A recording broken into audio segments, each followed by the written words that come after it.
Well, good afternoon, everyone. Looks like we got everyone but Commissioner Hughes. Um, Two people entered the waiting room. I don't know what that is. Yeah, we're not. Yeah, I don't know who that is. Donald. Hang on, getting a.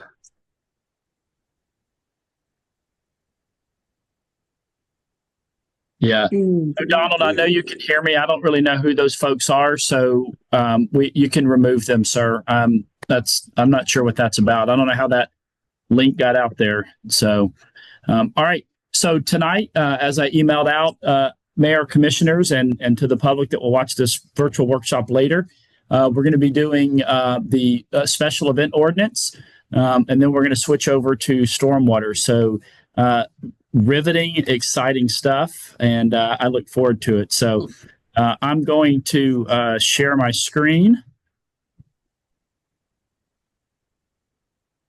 and then switch over to the presentation, and I think I can do this. I'm going to open this up, and we're going to swap it here. And I think that hopefully y'all can see the, and I will minimize this. And hopefully, yep, that is working correctly. So that's great. So we're going to go ahead and kind of zip through this. But as we look at the special event ordinance, we want to give a little background on it, kind of an overview. We want to get some feedback and also give some feedback on what's working, what's not working. It's been about 3 years since we last really addressed this, and then kind of that final step, the end of last year, when the prior commission gave direction on getting away from just automatically waiving the fees. A lot of times, so we sent that letter out in December or maybe the end of November of 2024, and that dealt with a large part of this. So, as you know, we kind of had three major high priority projects this year. The first one was updating the website and then increasing our communication capabilities with Text Alert, Civic Ready. Kristen Kennedy was point on that. Updating the parking fines and tickets and giving our police more authority and clearly defined parameters by which to enforce parking rules, not just in our downtown area, but around the entire city. Jared was point on that, working with Chief Smith and his team and Miss McSwain. And then the third one was the special event ordinance and just reviewing and updating that. And that was Miss Waldron was point on that. So as we move forward, Jan trying to join. Oh, that was Jan trying to join. Okay. All right. Yeah, she needs I just didn't have anybody's number on it, or name on it. So, all right. So let me see if I can figure this out here. It won't let me. There we go. Okay. So ordinance number 3075 was approved by the City Commission on 10/11 of 2022. And the special event handbook was approved by resolution spelled there out also on 10/11 of 2022. Again, as I mentioned, in November of 2024, I sent out a memo at the direction of the prior City Commission, kind of a policy change, notifying that we are going to end special event fee waivers. That had kind of become the practice more than really than we had wanted, and so that needed to be addressed. And so that is what happened there. And so, oops, sorry about that. All right, and so again, highlights of the current policy. We kind of have a categorization of events, an application filing period, and then how to address a pop-up event. So special event, again, assemblies like parades, festivals, road closures, etc., meeting one or two more criteria.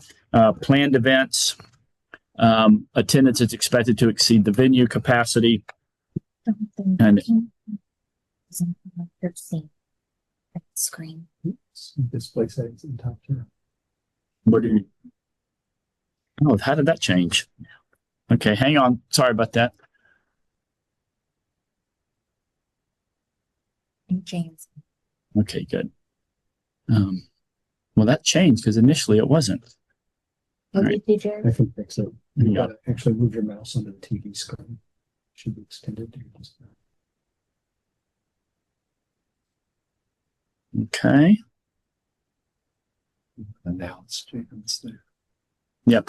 Jan has joined as well. So, all right. Go to present mode. And now share. Is that what your screen looks like? I'm not sharing. Hang on. I'm not sharing though. Hang on. Mr. Techie, Mayor, do we need some help in there?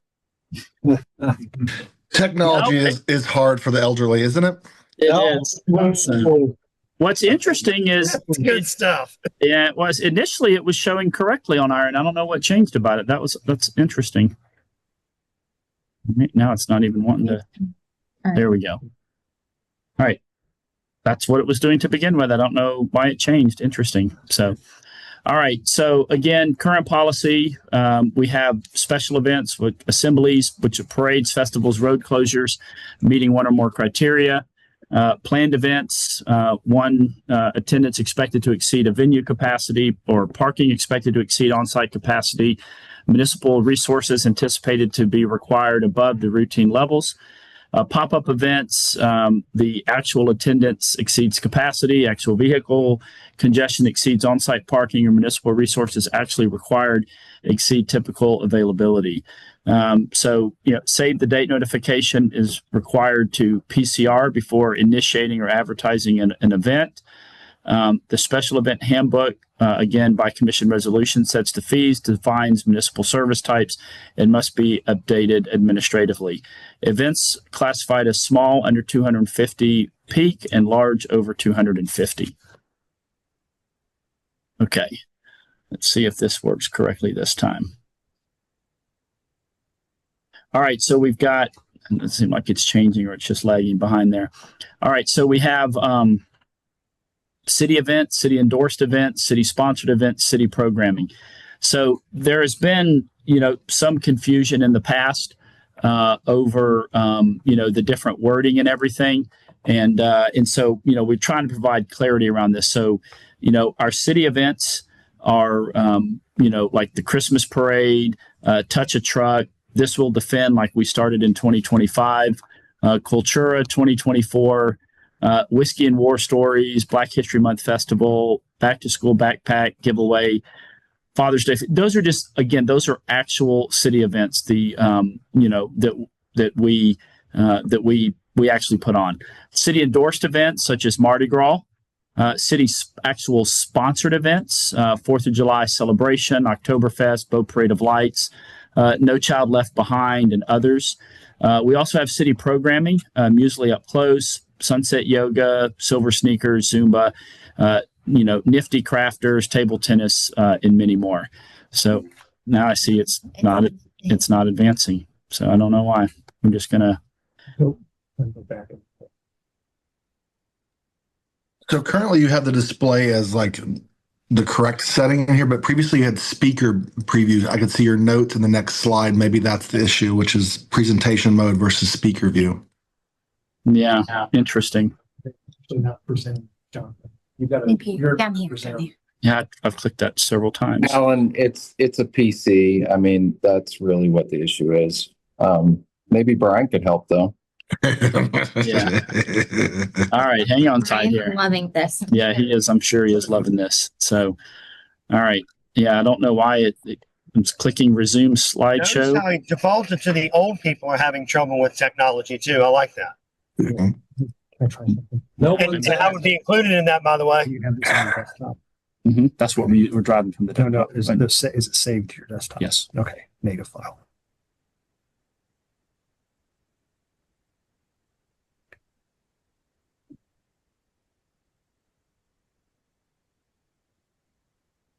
That's it. That's the next presentation. Okay. Where is it? Folder, Do you need Stacy to help you? and then go to documents. we need you to walk over here, Mayor. Not me. Presentations. I'm not tech support. 2025.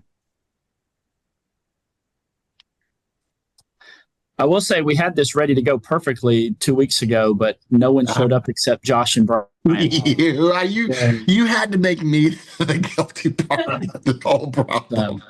Let's leave it that way. I knew that was coming. All right.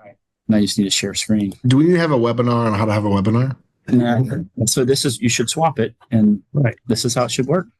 So, but you're not sharing right now. You got to share. Right. Let her sit back here. Stacy's getting restless in the back. I think she can come and help.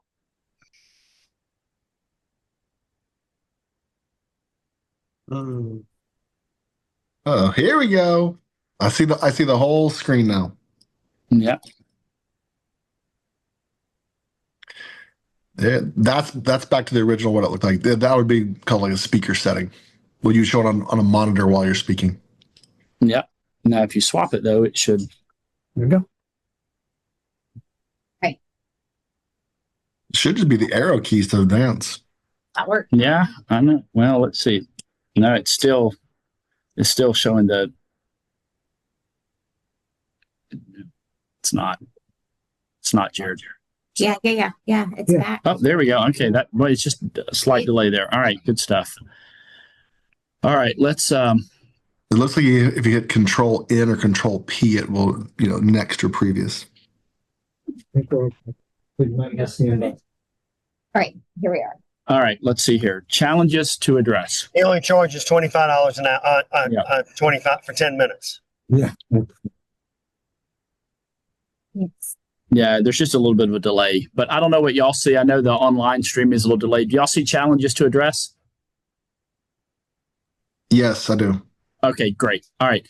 So underreported attendance, late submissions, high volume of commission items. And so I know what's one thing y'all have all expressed, not wanting to see, a larger, more giant agendas. And so we try to get away from that. But, and also we've seen where some applicants understate and the anticipated attendance in order to lower the deposits or avoid commission review, creating both safety and staffing risk. We also see late submissions, items requiring commission approval must be submitted more than 60 days in advance.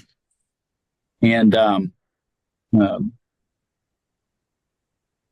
we often see that not followed on a consistent basis, which is challenges for the staff at the end.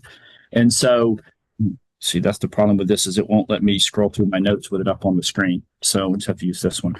So, and then also many applications require commission action due to FDOT closures, alcohol, amplified sound, creating a process bottleneck. So again, it's not that we want to bring a lot of these items to the commission, but we don't have a choice. And so those are just some of the concerns that we see. So again, event classification. So to address the issue of inaccurate attendance reporting, events could be reclassified based on the level of city resources required rather than the estimated number of attendees. This approach will focus on the operational impact and coordination needs rather than simply attendance projections alone. Late fees. To reduce late submissions and cover the administrative burden of processing delayed applications, consider implementing a late fee structure. This would encourage on-time submissions and help offset additional staff time required for expedited review and coordination. We can set up a special event review and verification committee, the SERV committee, SERV. Establish, again, a special event review committee to ensure better interdepartmental coordination and compliance. This committee should include representatives from the police department, the fire department, the facility maintenance team, which would include our electricians, public works, such as environmental services, and also our parks, culture, and recreation team. This body would meet to review the applications collectively, identify potential safety or logistical concerns early, and then streamline event approvals through unified recommendations to either the city manager or to the commission. So benchmarking, we went and looked at several other government agencies in the area to kind of see what they do.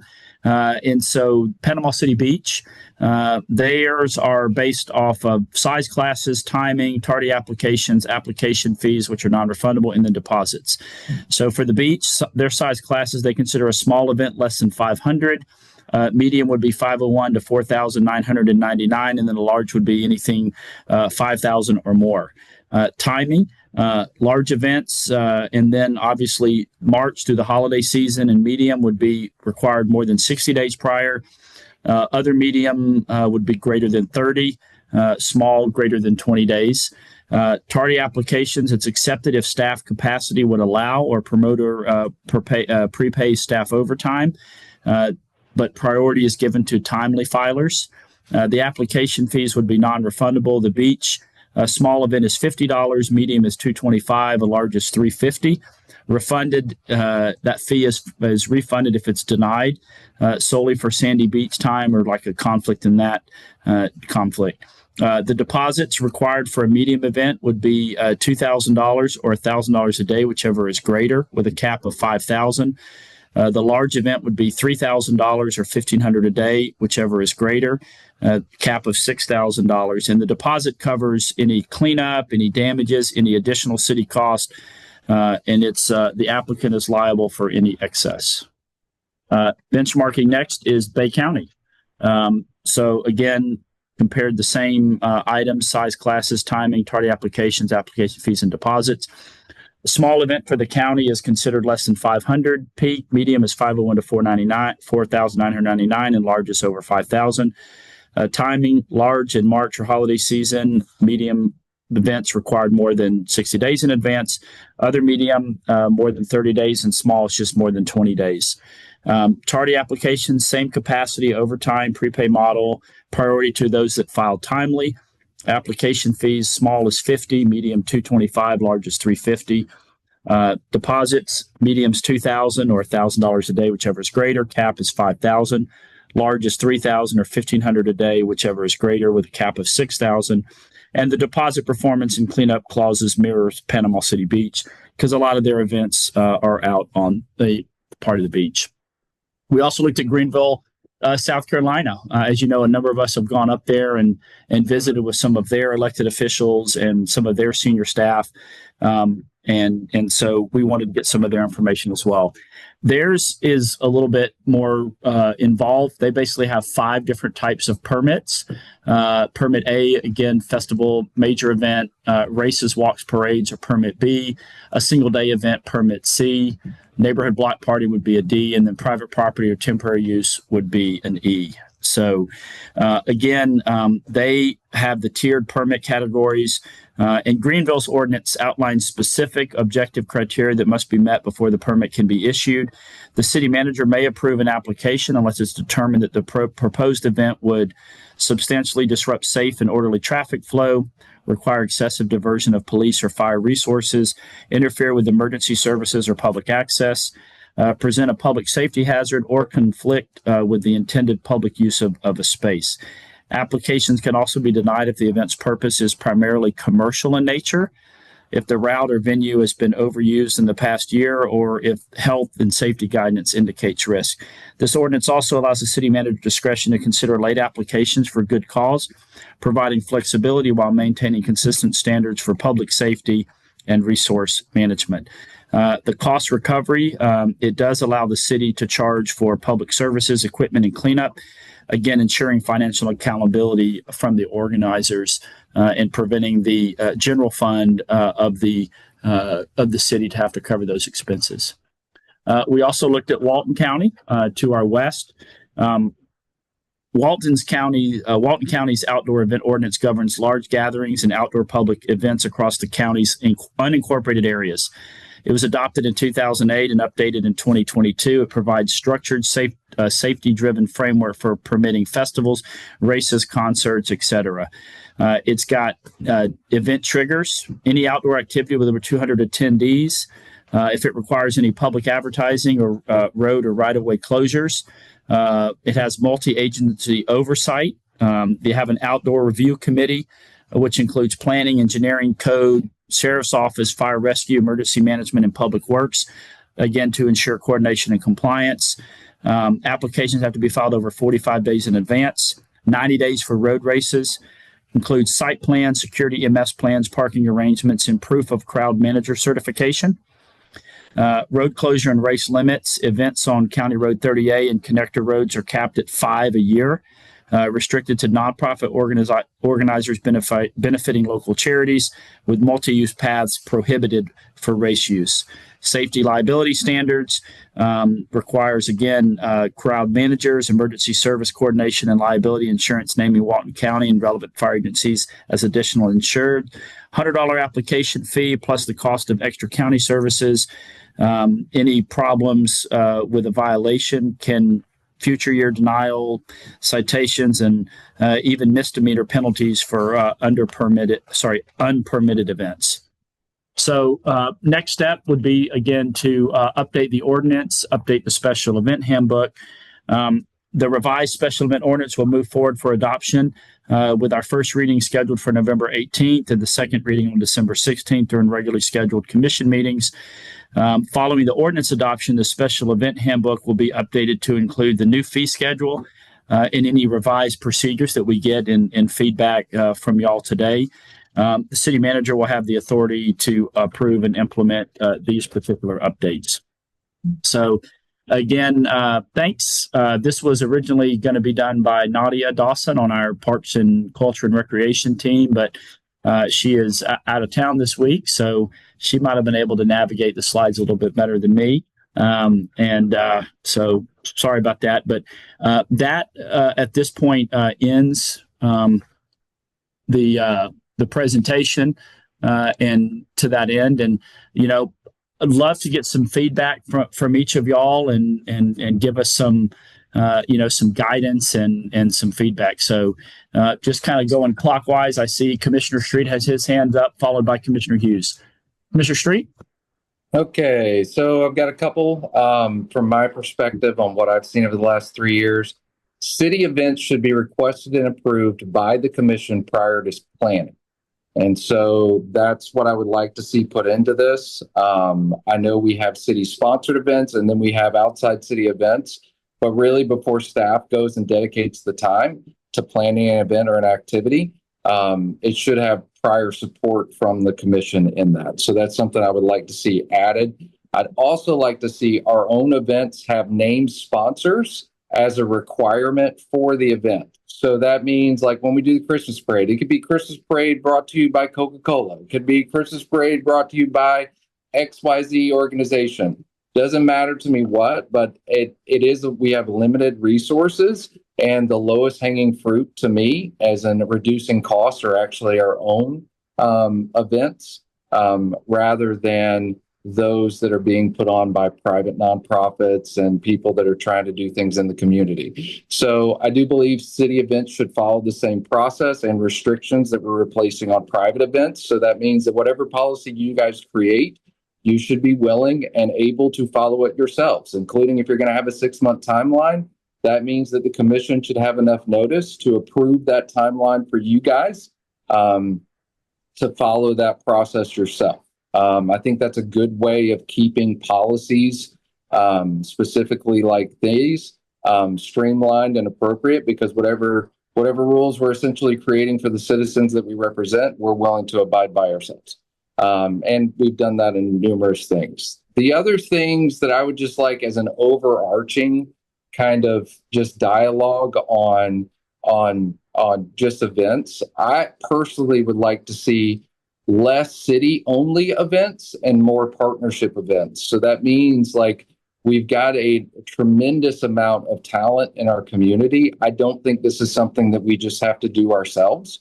I think that if we recognize, these groups in our community that are providing these events, that it's also a service to our citizens, and we should encourage that. The size issue, I think a couple things that I would say in that, I definitely understand it. I mean, like the way our current policy is written, I should just put down there's going to be one person because my fees could be less. So, and there's really no way of adjusting for that. But I would say the best way to do that is requiring an event recap, because a lot of these events are reoccurring. And What I don't want to do is discourage somebody from taking a risk. And I also don't want to, I want to reward success, not discourage it. And so what does success look like? I think that we should define that for ourselves. Like, what do we want to see as a city, and make those changes to this policy from there. I do understand that there's some practical admin stuff that you guys have presented. But at the end of the day, we're trying to create, this is about a quality of life. And I don't think that we're anti-event in the city. And so I'd like to see how that is in measurement in that, rather than having somebody say, yeah, hey, I'm going to have 500 people at this event. And then they only have 100, but they had to pay all the fees for being a 500 person event. The same thing. I think there's some stuff that we could do probably in the recap process. One being requesting a Placer.io report after each event and kind of using that as a benchmark as, hey, did we have an accurate count on how many people were there? The last thing that I would say, you guys gave us a couple of cities. The biggest expense that's in an event is emergency services. So I would personally like to see the cities that you guys pulled, their event policies and cost as well in those, because it's easy to adopt a policy, but you've also got to kind of adopt the overall cost structure, because a city could have a policy that's super restrictive, but then they're subsidizing that from the general fund, and vice versa. It could be one that's not very restrictive, but then again, they may not be subsidizing anything from the general fund. They may just have less requirements. So that's my feedback as you went through your stuff. If you need me to send that to you in an email, I'm happy to. But I do think the city event process on the city side is where I would focus on as far as cost savings. And I think a good way to do that is just involving sponsorships. And before you guys go start planning stuff, I think it would be good for the commission to know, hey, this is what we're committing resources to, and be willing to do that on the front side, rather than, hey, I spent 6 months planning, and guys, I need you guys to approve this. And then we're like, oh, hey, I would just like to be on the front side of that. Got it. So I think, yes, if you'd email that to Brandy and I, that would be appreciated. But so I just want to be clear, when you talk about events, what I'm hearing is more like the endorsed events or the sponsor, the larger events. You're not talking about like Touch a Truck, back to school backpack giveaway, musically up close in the rotunda, sunset yoga, nifty crafters, or are you talking about all of that? Like I'm talking about all of that. That's what you require. It's like somebody wanted to go do a sunset yoga in the park, you would require them to have 6 months notice. Same thing with the Touch a Truck event. What I'm saying 60 days. 60 days. Yeah, whatever the process is that. I think it would be a good, I'm not saying that we wouldn't approve all these events that you guys do, but I think from a perspective of, hey, to be fair, I think this would be good to include your, like, hey, look, let's approve these just the same way that we're approving these others. Because what you may find, Jonathan, is the team is very restrictive on what they want other outside groups to do, but they're not willing to really take the time to do that same process for themselves. That may not be the case, but that could be what we find through this process. And so I think it would be a helpful exercise to just like go through it. Like, hey, look, you guys have got a lot. You listed out 3 that are right there. Touch a Truck has got a tremendous amount of police and fire added. It's a huge event. It's thousands of people. And so, but what measure is that? And I love that event. I've taken my kids, I take them every single time to that event. But what makes that event more valuable than the nonprofit that's doing, a 5K run? I think that's what you need to rely on your commission for setting those priorities as far as what's the most important for the dollars that we have to spend. Hey, so Brandy just made a good point. So that event actually did come before the commission as the event itself, but what I'm hearing is you even think the commission should approve programming and Yes. not just event. Okay. I mean, if it's going to follow through an event process, yes, I think it's got an expense associated with it. And this has been my whole thing with emergency services in general and part of events. And you guys have heard me say this numerous times. Why do we dedicate so much personnel and we call it community policing or community, community outreach in certain cases, but then in other cases it's not, and it has to be paid for. So I'm struggling from a commission standpoint to understand what is community, just community service, getting out there and being a part in the community, and then what is an actual, hey, you got to pay and you got to reimburse our officers for this, or you got to do that. Yeah. And I think this would create clarity, as in, hey, there's a cost to everything that we're doing, and this gives us a mechanism to kind of evaluate it.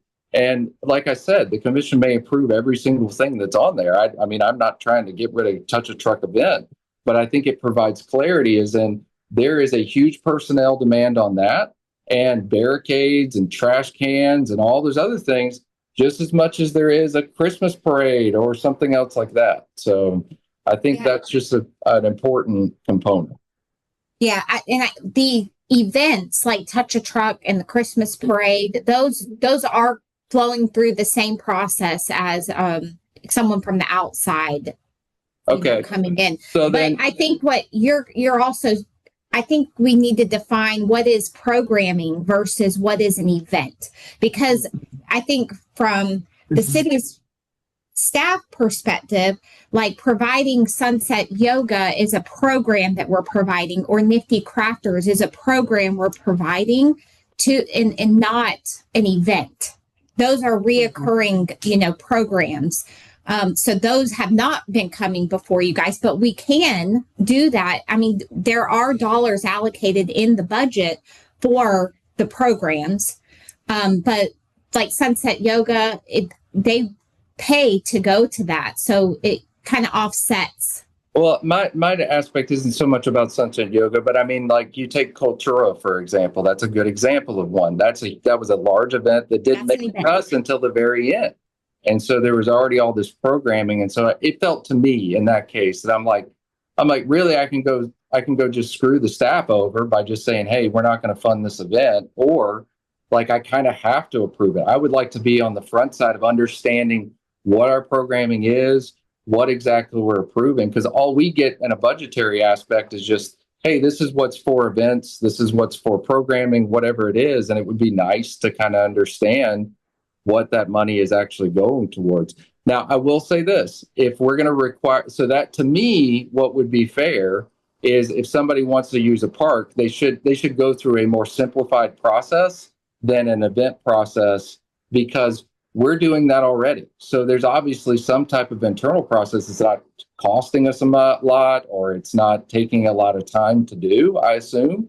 And so maybe that's not a 60-day timeline. Maybe that's something that's like, hey, you just go and request a park through a form and you can go do what you need to do. I don't know. I just would like it to be as simple as we're making it on ourselves for others that are out there. And as complicated as we make it on for others that are out there, it should be complicated for us too. Yeah. We do have the avenue that if they're a small event and they do not have a road closure, amplified sound, or alcohol, then that's approved at our level. It doesn't come before you guys. So if they're just wanting to have a wedding in the park, now if they want to have amplified sound, that violates our noise ordinance, and that's why it has to come before you guys. And we did talk about that, because of the 53 events that we had got applications for in 2025, 46 of them had to go before you guys because of amplified sound, a road closure, or alcohol. Now, we could go and look at changing our noise ordinance to maybe allow for, a small speaker or something like that at certain events. But like simple 5Ks had to go before you guys because they were going to have amplified sound. Oh, you're muted. Commissioner Street, you're muted. So does yoga not have amplified sound? It's a program. It's not an event. Does it violate the NORS ordinance? Does it not violate the NORS ordinance? It's yoga. I think it's quiet. I guess that's what I'm saying. By doing this process, will automatically improve your process in and of itself, because what we'll see, okay, maybe this is too restrictive. Maybe some of these don't need to come to the commission. Do I want to approve every single event that the city does anywhere, every time, and every piece of programming? No, the answer is no. But do I also want to make it super complicated on nonprofits and people that are trying to do events in the city? And we're adding another layer to this one. And so I think it's a good process, even if it's just for a year, to go through so that we can kind of get a handle on what's really something that we should be concerned about and what's something that there's really it's not really any expense involved in this. And we should be, flexible to allow our citizens, nonprofits, and other community groups to do. And I think that's a good example of it. Probably what we'll find is, no, not every sunset yoga needs to be approved, but probably not every wedding with a speaker needs to be approved either. And that's kind of what I'm seeing by requiring that will ultimately kind of create a better policy at the end of the day. That's it. All right. Thank you, Commissioner Street. Next was Commissioner Hughes. Go ahead, sir. So hell is freezing over because I'm agreeing with everything that Josh is saying. How about that? This Josh, is amazing. Josh, great stuff. And so my first question is, how much, and Josh asked, how much is on these events? How much of the events that you gave examples of, what are we compared to them? Meaning, let's use our biggest expense, and that is the one for Mardi Gras coming up. Is there a good apples to apples comparison of that event in all these other cities, or even a smaller event that the city puts on? And I'll give you an example. I was in Pensacola at their Spring Festival of the Arts, which we used to have in downtown. I had to work really hard to find 15 cops. Okay. In that huge square that they have downtown. I have to work really hard not to find 15 cops in anything that we do. So is it an expense? And I think Josh said it. The emergency services I get, mandatory, required, but what I hear is, wow, it's a lot of money to have an event in Panama City, and it's all predicated on the cops. Now, knowing nothing about coming into this, about special events when I came into this, what I've learned is we need to educate, I think, people a little bit better, because up front, you're right. They do all this work and then they find out the cost, and it's like, whoa, wait a minute. Now I have to ask for help. So that's my first request is, what can you give us apples to apples comparisons now, not just they do it over here this way. And I believe anything the city does, anything the city puts on, we have to follow the same exact rules that the public has to follow. No more, no less. We have to publish it. If somebody has to come before us and offer that up, and we have to pay for that. Is that how it works right now? Do we do it that way? Yes or no? For events, yes. Yeah. And there's programming worked into the budget as well. Okay, but now programming is different because so programming, let's do yoga. Where's yoga done? It's down at some Sunset Yoga somewhere, right? Where is that done? Oaks by the Bay, or maybe Asbel Park at times. I don't know. So I thought you attended all of those, Commissioner Hughes. We're inviting people down to Oaks by the Bay to do yoga, and they're paying to come. Is that how that works? Or we're just providing that programming for them to show up? Yeah, there's a small fee that is charged to recover the programming cost for things like for the instructor. So I think you're freezing, Commissioner Hughes. I know you're on the road. I'm assuming There he is. Yeah, I'm not hearing him. Are y'all hearing him, Mayor, Commissioners? No. All right. I don't know if you're in a bad cell service area, Commissioner Hughes. All right. We're going to jump over to Mayor that's because Branch. I'm in the back road. Oh. Yeah. All right. Go ahead, Commissioner. Okay. Sorry. You got me? No, okay. Yeah, So, there we go. Now you're back. Okay.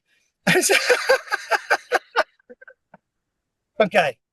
So What happened? I did not do that by just for clarity. We have someone in this meeting that is changing our screen names at the moment, and that is not me. All right. All right. I'm gonna have to. Like, I'm gonna so- have to. I'm gonna have to say this. So the mayor is one of our admins. So I think Mayor Branch, I think you need to confess that that was you and not staff. Yes, it was Mayor Branch. So our poor IT staff is probably like having a panic attack that Commissioner Street thinks it was them. All I right. love it. I love it. Go ahead, So- Commissioner Hughes. All right. So, okay. I So, didn't so see that. does programming pay for itself, or is it kind of almost a wash based on people showing up and paying the small fee? We How does that kind of- work? So Keith Mefford really started trying to make it where it would pay for itself, or at least help offset some of the cost. But I would say it is definitely subsidized by the general fund. Okay. All right. So when you say that something is amplified at a run, they may have a speaker where they're announcing people, and they may have a speaker where they're playing music. No DJ, no nothing.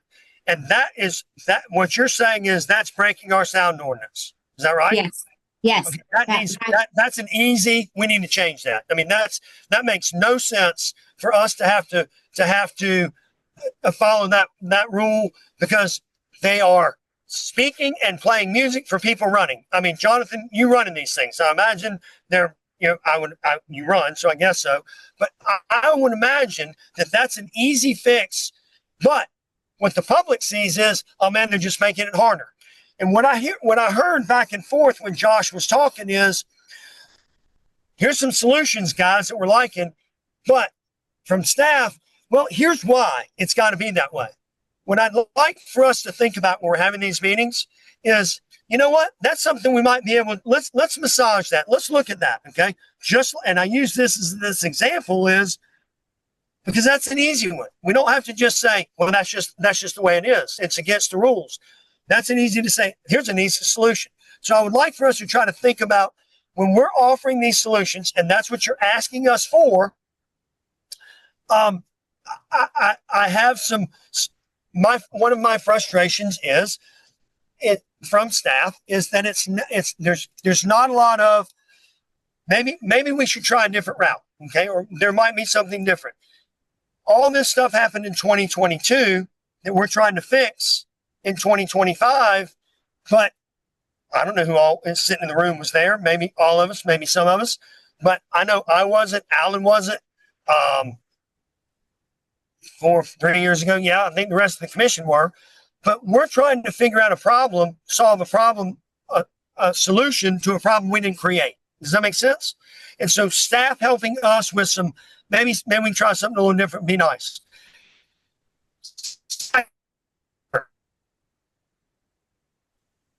I like a sponsored program, like, for example, the Panama City Christmas Parade brought to you by Amazon and brought to you by FedEx. Folks, we do have corporate America in May County, okay? We have never used them. But one of the things that Greenville does, Jonathan, since you brought them up, one of the things that Atlanta does and all these other, they use their corporate people in sponsorships. Not use them, they ask to be partners with them. And I asked the guy the other day who happens to be in that kind of world, and I said, how do you get it done? He said, you just ask. So we got to start asking. And I think that ask comes from us the commissioners, rather than the city itself. We're the ones that are trying to figure out how to make it better for the city, and we're asking to partner with them, not necessarily the city. So I'll be the first to sign up. You give me the contact people, or I'll go find them for all these new companies in town, and I'll go give them a call and ask them. And I bet you they're looking for somebody to ask us, rather than just coming offering it up. It won't take a lot of money, but it will create a partnership, maybe for a lifetime. Maybe they can start budgeting for it. I don't know.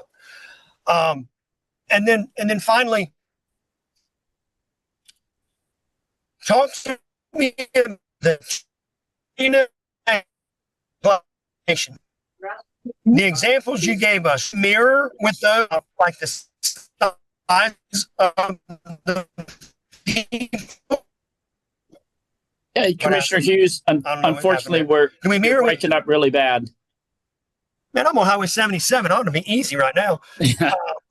All right, there we go. You seem to relink now. Go ahead, sir. Okay. So the examples that you gave us, are our classifications the same or similar to the examples that you gave us? And if not, I'd like for you to go find places that are. Just because they're close by and just because we visited them does not mean they need to be examples, in my opinion. Let's try to find an apples to apples comparison.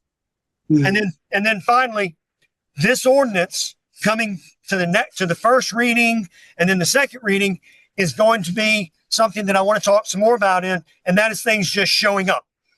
For example, the road closure from Monday to Thursday, people I pinged, that wasn't given to them in a timely fashion. They didn't know about it until this weekend.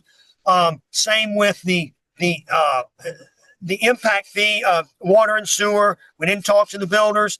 I think this is something where we can talk about it. Let's talk to the people that actually do this on a regular basis.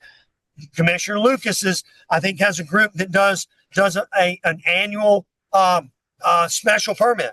I know that Josh is involved with the Mardi Gras. Let's talk to the people that it really affects. And are there ideas that they have that we can take into account before we bring this to a reading? Just as a thought, let's get the public involved first before we start talking about it. And then they jump up and go, oh, wait a minute. So those are my thoughts. But Josh, thank you for those comments, because I think all of those were spot on. And we need to play ball by the same rules that everybody else is playing ball with. And I'm not real sure that that's a feeling that the public gets or that I get. Maybe I'm wrong. I don't know. That's enough. All right. Thank you, sir. Mayor Branch, you're next. Yeah, just a couple things. How do we choose what events we sponsor or partner with? That would be something to discuss. And I really appreciate Nadia benchmarking us against other cities. I would caution us to be careful who we benchmark against, because they may or may not be good at helping or encouraging or incentivizing local community events, which to me are the best ones. Events created by locals, run by locals, so locals know us the best. And so I don't know what the metric of success in another city might be, or what city has the most local events. I don't really know that. That might be an interesting just Google search or AI search or something. There was one other thing. Oh, I want to just as we look at the different event types, I can't remember the city, but there was a city that really encouraged neighborhood block parties. And by neighborhood block parties, I'm not talking about big, huge. These are small neighborhood gatherings. Often the commissioner would go.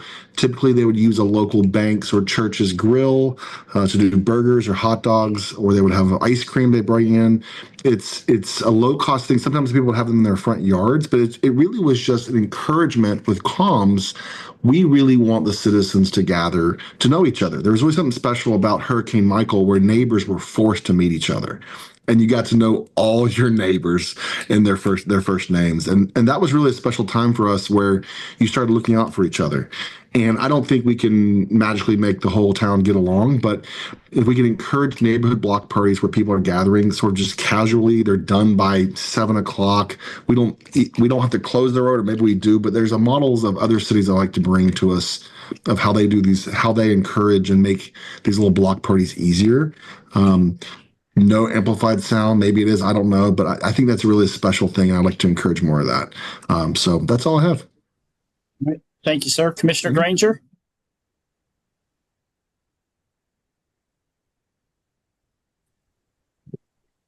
All right, so can you hear me? Yes, sir.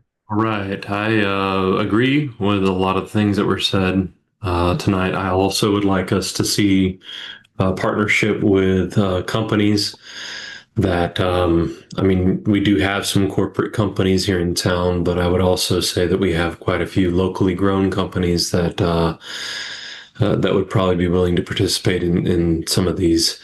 How much do we charge for per hour for police? What are we charging currently? And I know the off-duty program has a certain dollar amount to it too. So what are the amounts there? $46.50. What are the totals? Yeah, that's the total. $46.50 an hour. Okay. And I still think we're lower than some of the other agencies in Bay County. Well, we are. I think the average across Florida is about $55 an hour. So I think though that sometimes on some events it's the amount of officers doesn't seem to be it seems to be a little bit more than probably would be needed. So I would like to take a look at what does that look like? Like how do we look comparative to other places on how much MOTD or police officer presence that we have to have? Obviously if somebody's got to direct traffic in the middle of an intersection, I would much rather that person be a police officer than somebody certified in MOTD. But that's not to say that we can't utilize MOTD certified people elsewhere. That would provide another benefit to organizations that have a lot of people that are nonprofit to raise money. What I'm getting at is that if say, for example, this Mardi Gras shuts down a lot of cross streets across 11th Street. We require there to be a person almost at every cross street intersection. If we had somebody who was MOTD certified, they probably could volunteer their time for donations to their specific thing. I'm thinking high school football teams, where the high school football team all gets MOTD certified. They're then able to volunteer time for a donation to their football team, booster club, whatever the thing is, right? But yeah, I agree with a lot that has already been said. I do agree that anything that is new or any drastic changes to anything does come before the commission before we get put in a position where we feel like we kind of have to vote for it. Otherwise, we're just the bad guys and party poopers.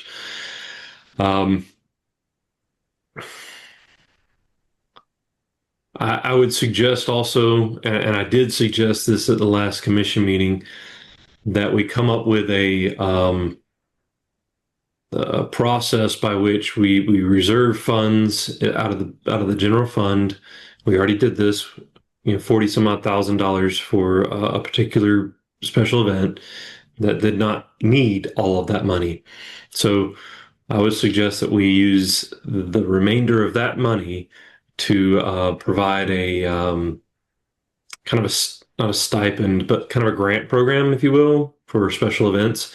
So if somebody comes to us and says, hey, I have a special event, I can't really necessarily afford to do this, that it's a $1 for $1 match. Or maybe it's $1 per $2 match. But either way, that it's a way to kind of help those things out. Maybe a great idea to kind of incorporate that with block party type thing, where somebody says, hey, I want to do a block party. Great. We've raised $500. Awesome. You can apply for it as part of this program, get $500 more for your block party. I don't necessarily want to make the sausage right now, but the idea is that that we could use these dollars as matching dollars for our citizens that want to do special events. So with that, I'll hand the floor back over. Thank you. All right. Commissioner Hughes, Commissioner Lucas, you had your hand up, but then it took away. I don't know if you still would like to provide input, ma'am. Uh-oh, where'd you go? Oh, there you are.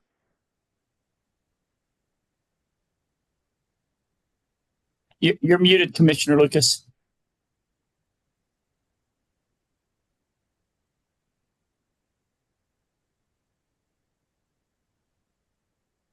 You're still muted, ma'am. No. There we go. Can you hear me now? Yes, ma'am. Yes. Okay. So I agree with much of what's been said with a few distinctions. As you read to us different rules in other cities, A couple of them had small 500 or under, including Panama City Beach.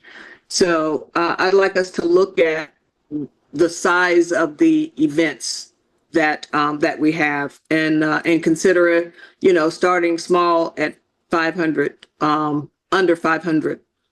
Agree with the concern about, are we requiring too many police, and are we narrowing the options for patrolling, monitoring events too narrowly?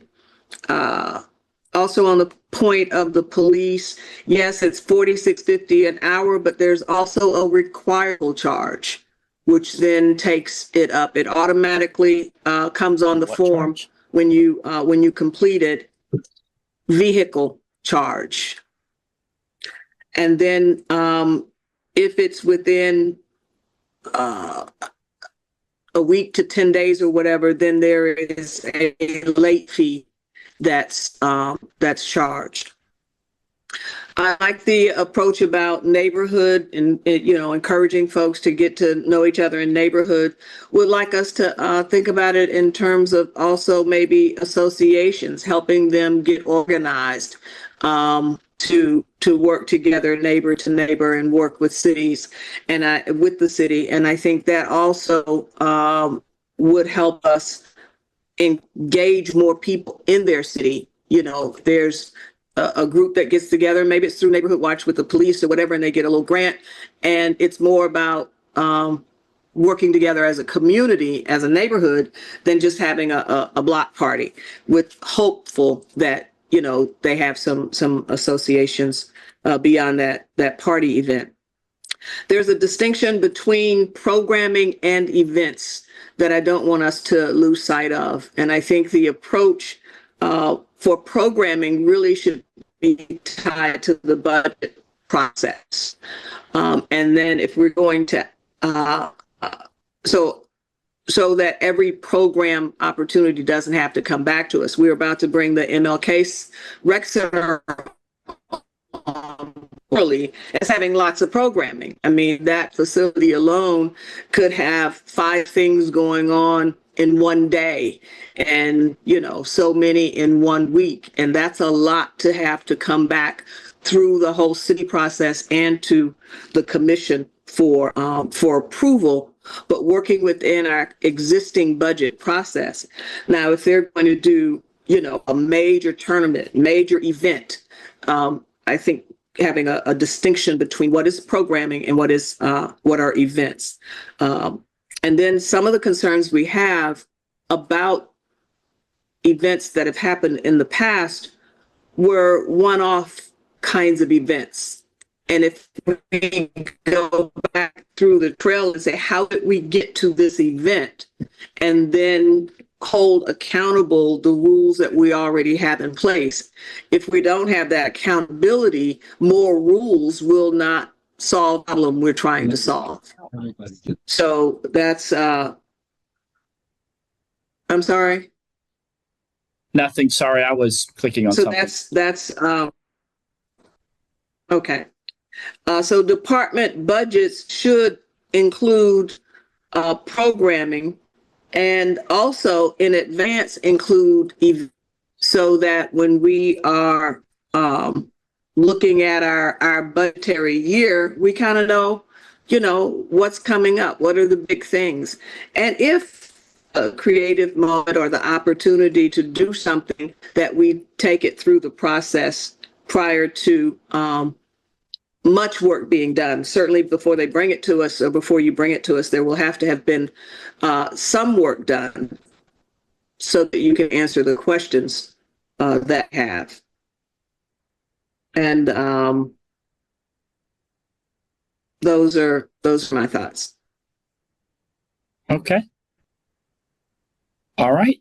That was good feedback. I was just talking to Nevin. I think we might look at maybe sending out some type of questionnaire to get some feedback from y'all, because I think we were trying to get like the higher view on the bigger events, and it seemed like we focused more on more of the programming and the smaller items. So I think we want to kind of kind of get some clarity on that. I mean, we feel like for the most part, the process is working a lot better than it had in the past.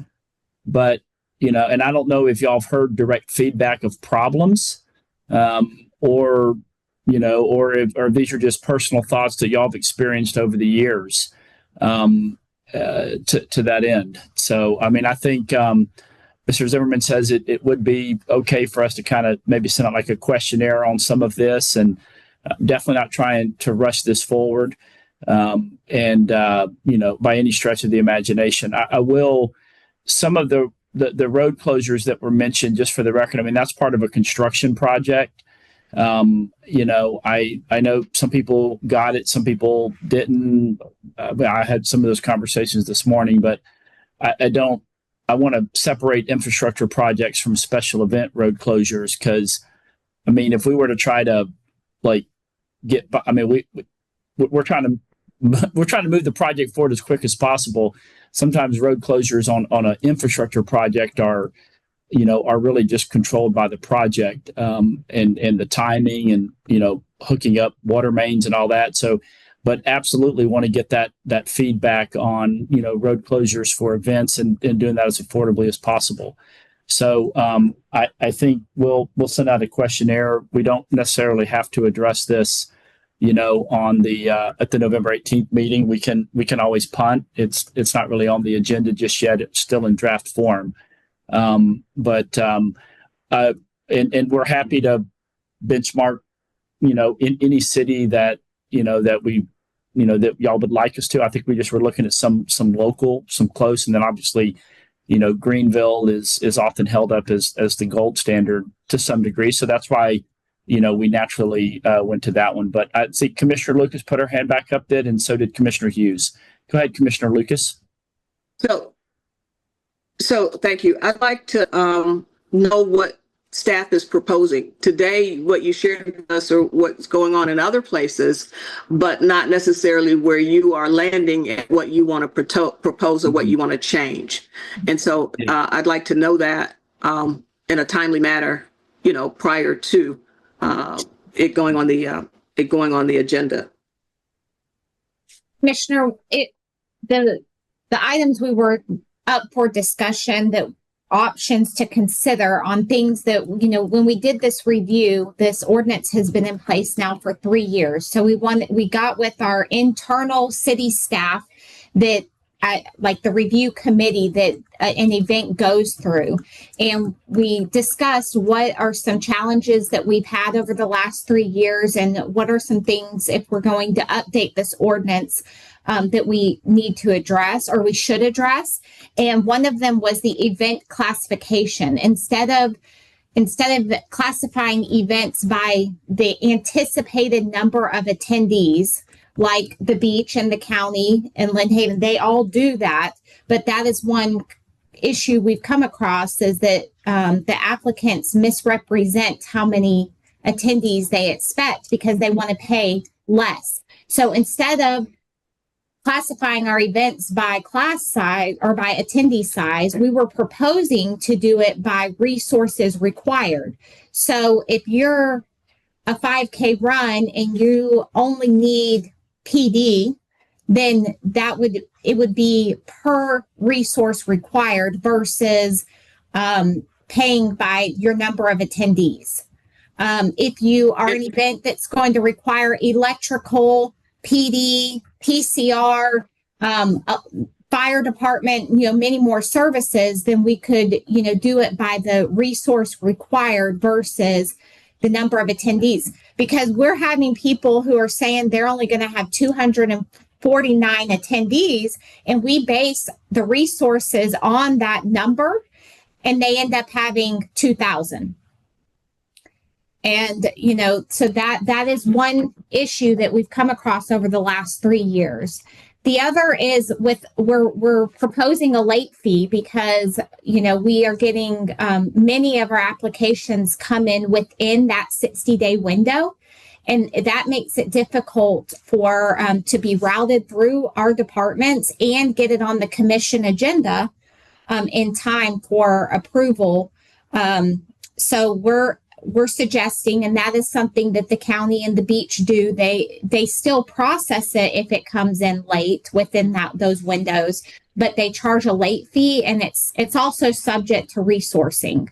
The other suggestion that we were thinking of was that SERV committee, that special event review and verification committee. And we just thought that would be an internal improvement to our process, is to have this internal staff committee that would meet, once a week for all the applications that come in that week, and can work through the applications together, instead of it going through an electronic process and then sitting in queues. Yeah.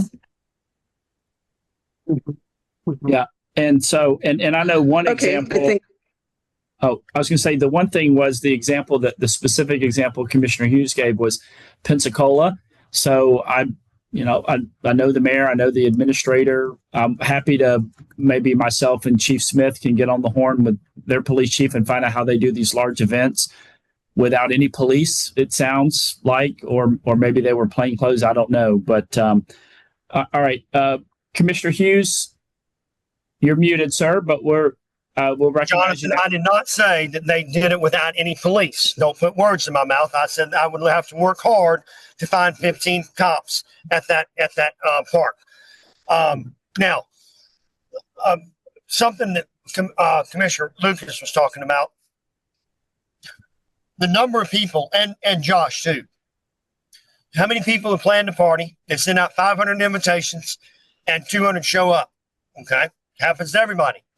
In our world, we're making those people pay for upfront 500 people, and 200 people show up.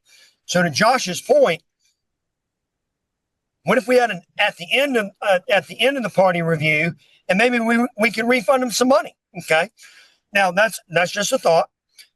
Other thought I'm having is, think of a big name right now in town. When they pass away, how many cops is it going to take for them to close the roads as they move that funeral procession line from the funeral parlor to whatever graveyard they're going to? Maybe 6. They stop. They move the traffic. They cover the park. They cover the cross streets, and they do it for a whole lot less. Here's the one group that y'all have missed wanting to talk to. Staff, send the questionnaire to the public. Send the questionnaire to the people that are continuously are using the service of having these events. What can we do to make their lives easier? What can we do to make it less expensive? I suspect, because I've heard this from somebody, one of the hardest things to do in Panama City is to have an event because it's so expensive. So they try to figure out how to pay for it, and then maybe they come at the end, and that's why they're late, because they've been trying to figure out how it's going to cost them so much money. So if we send the questionnaire to us, okay, that's great, but we're only making the decision. We're not the one writing the check. Send it to the people that are writing the check and the ones that are affected by our decisions. I would suggest that. And then, and I had 2 more, but they just come and go. I don't have anything to write on. I'll remember them here in a second. Oh, I know what it was. The programming and the planning and the festivals are the events. Is programming only in the world of what the city department providing an activity? Is that how I need to think of programming? Yes, sir. Okay. So if I wanted to add a 5-mile bike ride as part of the opening of MLK Center, is that a programming event or is that an event? That would be. I would consider that an. I would consider that an event. I'm trying to understand it. It would be an event. Yeah, a 5K would be an event.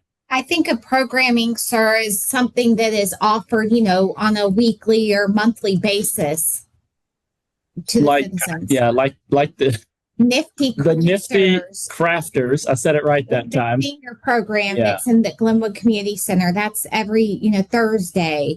The programming, like Commissioner Lucas talked about at MLK Rec Center. I mean, like the flag football leagues, those are programs. Okay. All right. Okay, that's fair. All right. So when you were looking at these other cities, did you look at any of their sizes? To Commissioner Lucas's point, if ours is 500, are any of the others 500 or less? If ours is 400, why is ours less?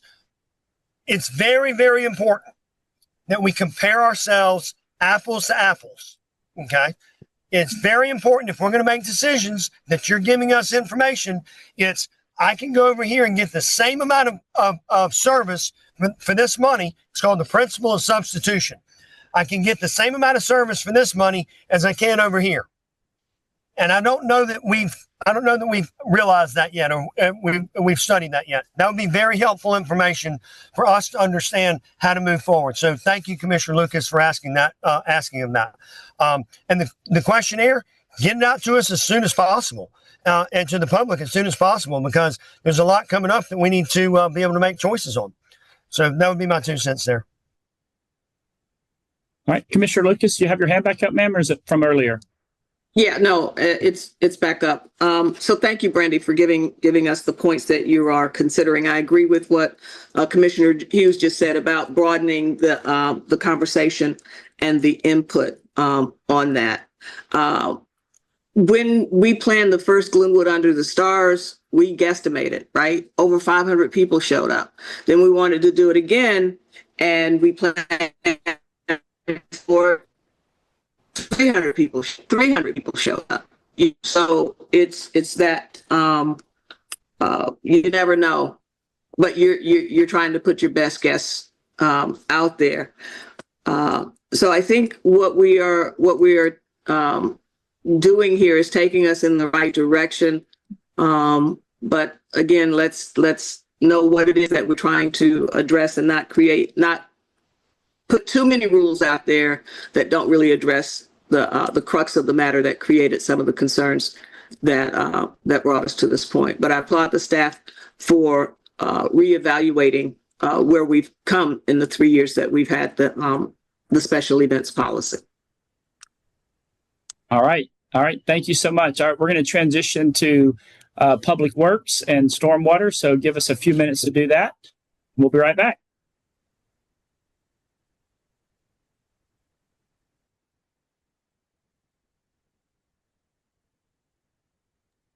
After these messages, we'll do right.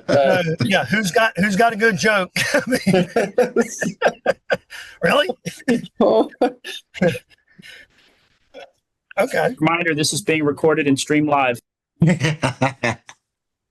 are who we are. We are. That's right. This is what you elected.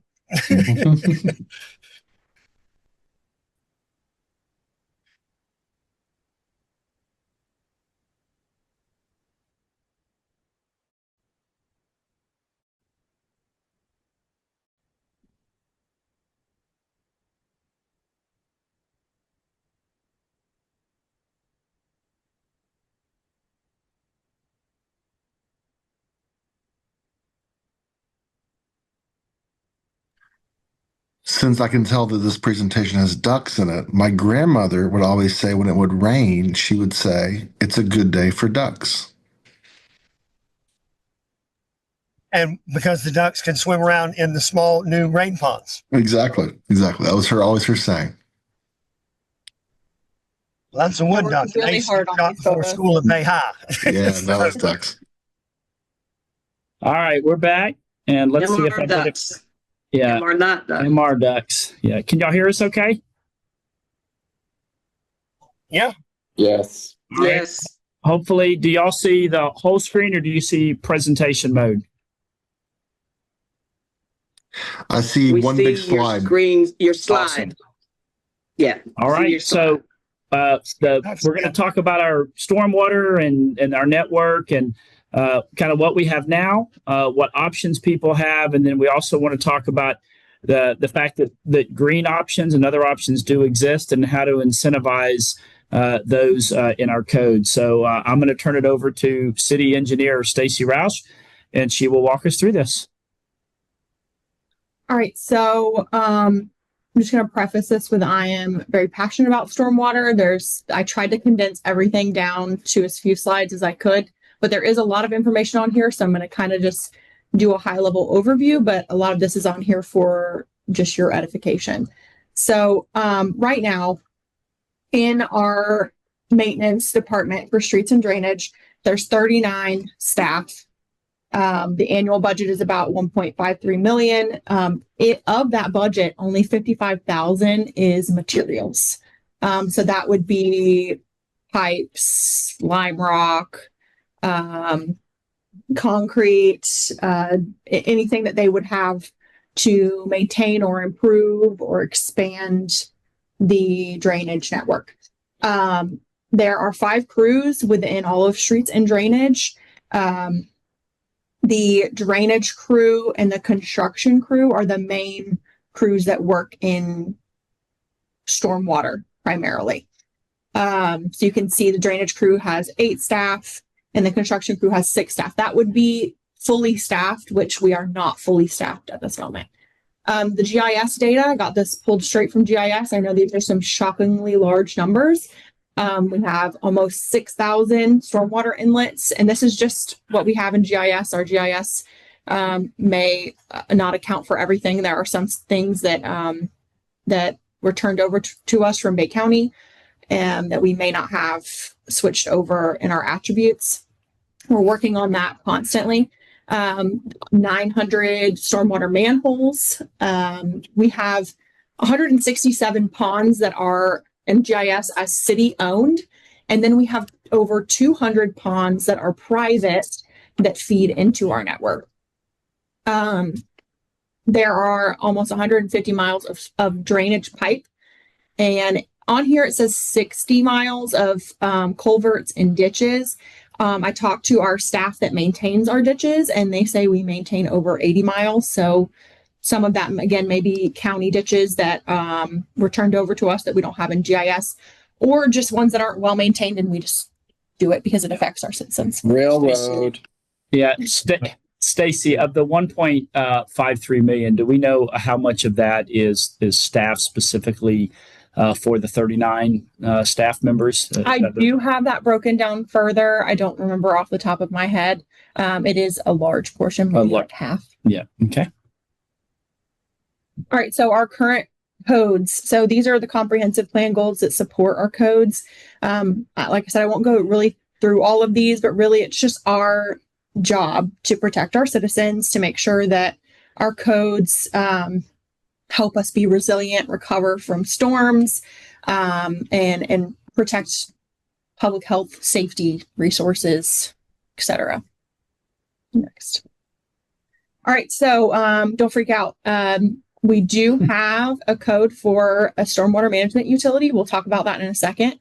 But we also talk about stormwater illicit discharge, which would be anything that shouldn't be going into our stormwater system. So we have an MS4, municipal sanitary, or municipal storm. Don't hurt yourself. No, separated storm sewer. So that is just our stormwater system. It is permitted.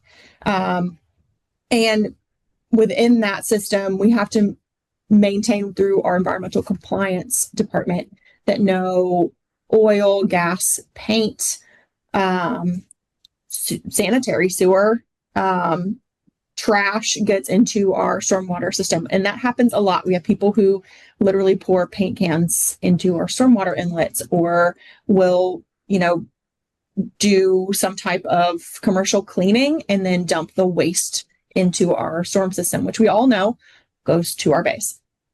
So that is a huge part of our compliance. The bold line has some acronyms. What do those mean, Ms. Rausch? Okay, I haven't gotten there yet. So, sorry.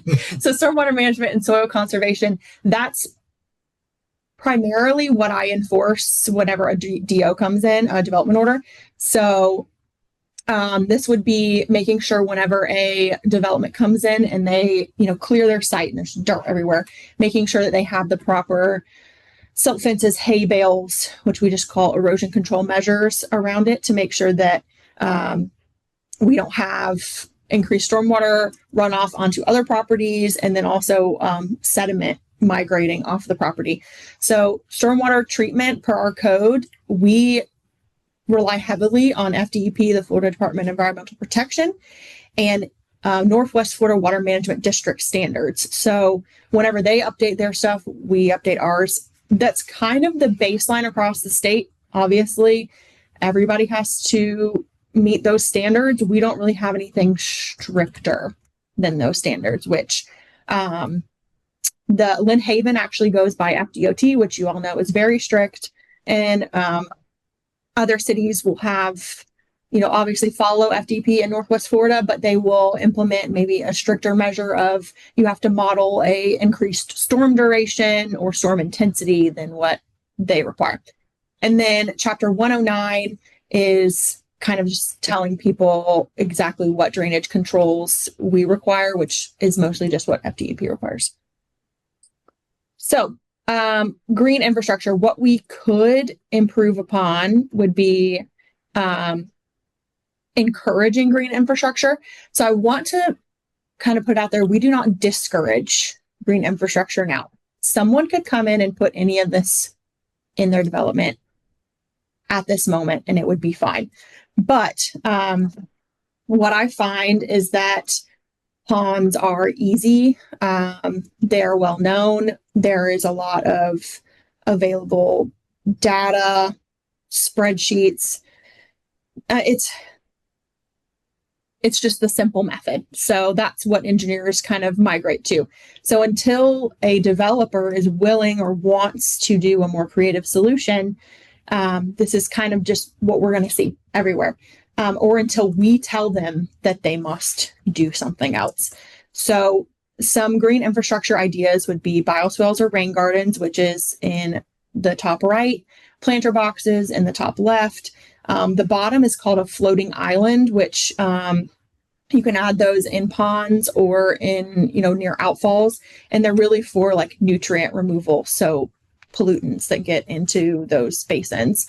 You can do permeable pavement, which we are going to try a pilot program with that here in the city.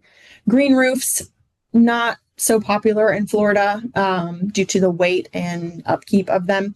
Downspout disconnection, which would be to have your downspouts not routed directly to your ponds, but to disconnect them into grassy areas, swales, or something else. And then constructed wetlands, which are essentially creating a wetland or a similar type of environment on your property.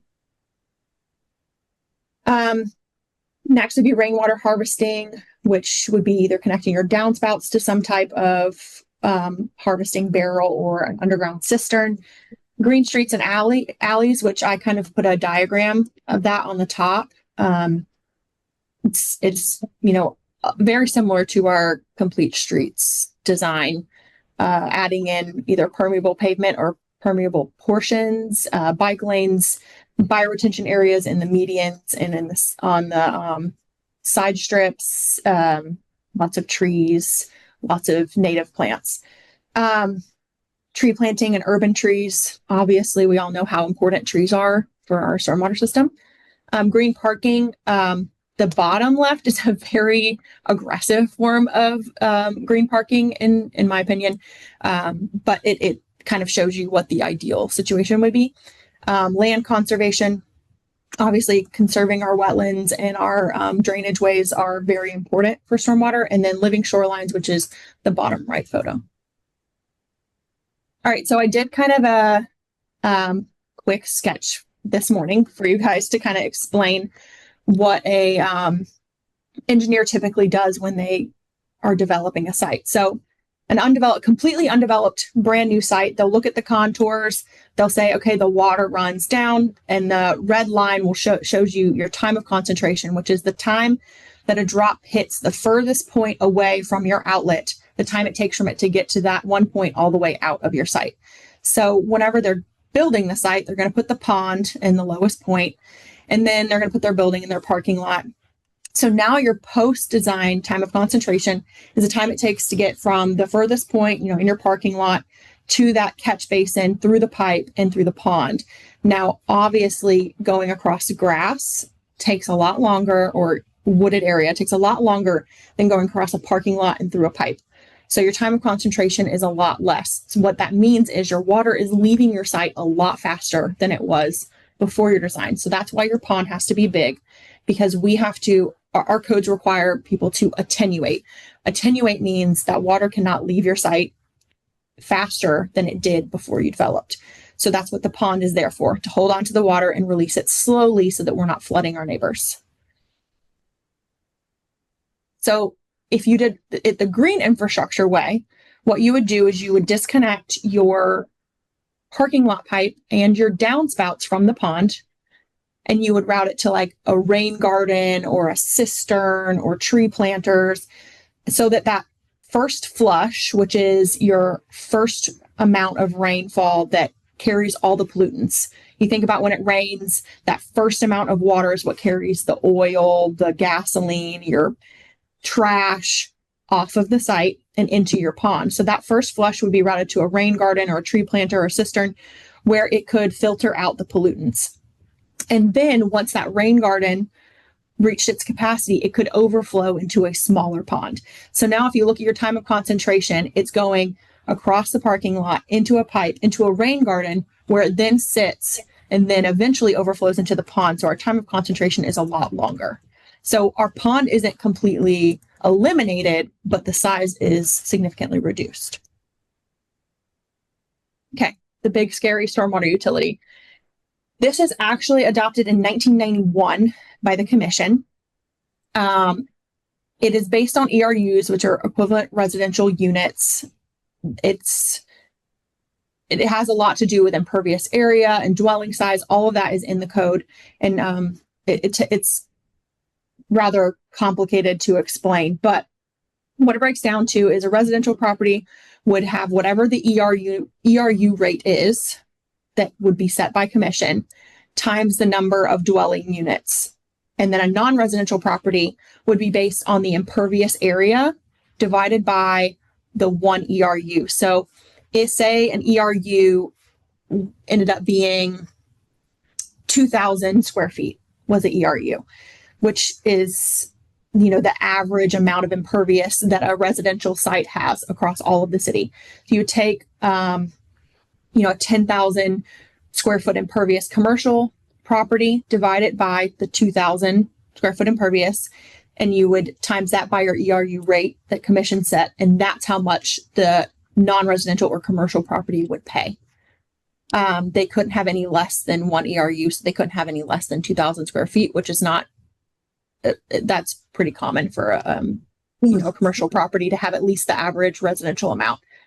An undeveloped property would have an undeveloped rate that would be set by commission times the number of acres, and then a vacant property would be exempt. Again, these fees would have to be set by city commission. Some things that are also in that code say that developers can pay a capital contribution instead of building the required facility. They could do a fee in lieu of availability charge. What I would envision that would look like would be kind of what we've discussed a little bit about regional ponds. So if we had a regional pond available for a facility or for a large area of undeveloped portion of the city, then we could build that facility, and the developments that come in would purchase capacity in that pond, similar to how you buy capacity in a wastewater treatment plant. And then developers who would build an oversized system, and how I picture this is how Lindsay Crossing, that Publix up there, they have a pond that serves all of those developments, the Starbucks, I think there's a McDonald's, all of that up there. They all go to that one pond. So say the Publix paid for the pond, then whenever other people come in over the period of 7 years, they could get a portion of that money back for paying for an oversized pond. So what this code right now says that this fund could pay for administrative costs, to manage the stormwater utility, planning and engineering of projects, maintenance, dredging, pollution abatement devices similar to Bay Savers, capital improvements and expansion, and then debt service financing. So we could take out a loan to do a large project and pay it back with the funds. Yeah. You got Commissioner Granger's attention when you said dredging. Okay, so how do other people do it? Now, there's a lot of places that do stormwater utilities: Pensacola, Fort Walton Beach, Niceville, Milton, and then counties: Bay, Calhoun, Escambia, Franklin, Gadsden, Gulf. It goes on and on. Lynn Haven also does it. So I just picked everybody closest to us to kind of see what's going on near us. So Bay County brings in $1.8 million a year. Theirs was approved January 18th of 2005. They have a flat rate currently, which is $40 per residential parcel and $200 per commercial. I have spoken to them numerous times about this. They admit that this model is inconsistent. They feel like people should pay their proportionate fair share, and it shouldn't just be a blanket amount. So like someone with a 800 square foot home is paying the same as someone with a 5,000 square foot home, which we all know the more impervious is, the more stormwater you're producing and having runoff into our system. So they are currently reevaluating the structure of their assessment. They are doing an aerial drone study where they're finding the amount of impervious per parcel, and that study is about $200,000 for the entire county. Lynn Haven brings about $1.7 million annually. Theirs was approved in August of 2021. They started off, I think, with maybe 2 tiers, and now they have just approved 4 tiers. Theirs is based off impervious surface, includes your house, your patio, your walkway, your porches, pole barns, all impervious on your property. They have a vacant fee, and then I think their ERU is 2,300 square feet. So per every 2,300 square feet, someone pays about $172, and this is annual. I have a couple of other tiers listed on there. And then Panama City Beach, theirs is a little different. Theirs also was approved in, I believe, 2006. And they do theirs based on the value of improvements based on the property appraiser's website. So they have a nifty little thing on their website where you can go and put in a parcel or an owner of a parcel and see what your predicted amount you'd pay is. But they bring in $1.5 million annually. So the interesting thing is Lynn Haven fully just funds their department out of it. They said they don't really have a lot of leftover money for projects. The county mostly just funds maintenance of their system as well. I don't think it fully funds their maintenance. And then Panama City Beach spends $1 million on payroll and the other $500,000 on projects. So if this is something that we're interested in doing, we already have the code. We would just have to obviously implement it with a fee.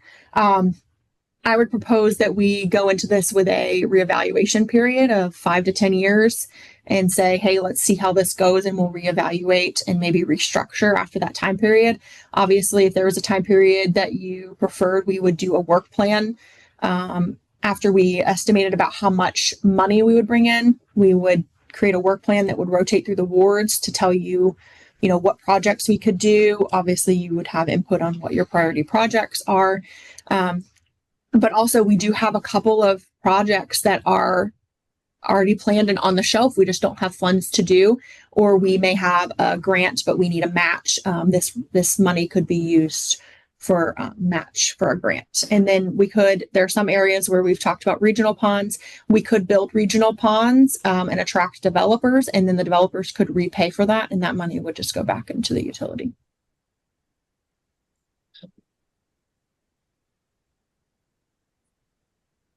All right. That's it. Thank you so much, Stacy. And Mayor Branch, we'll just go clockwise. I see your hands up. Go ahead, Mayor. Yeah, I love this stuff. Just a few points of for my own. So regional stormwaters, from my understanding, when you put one in, the people who can buy into it have to be within the same watershed. Is that correct? Yes. Right.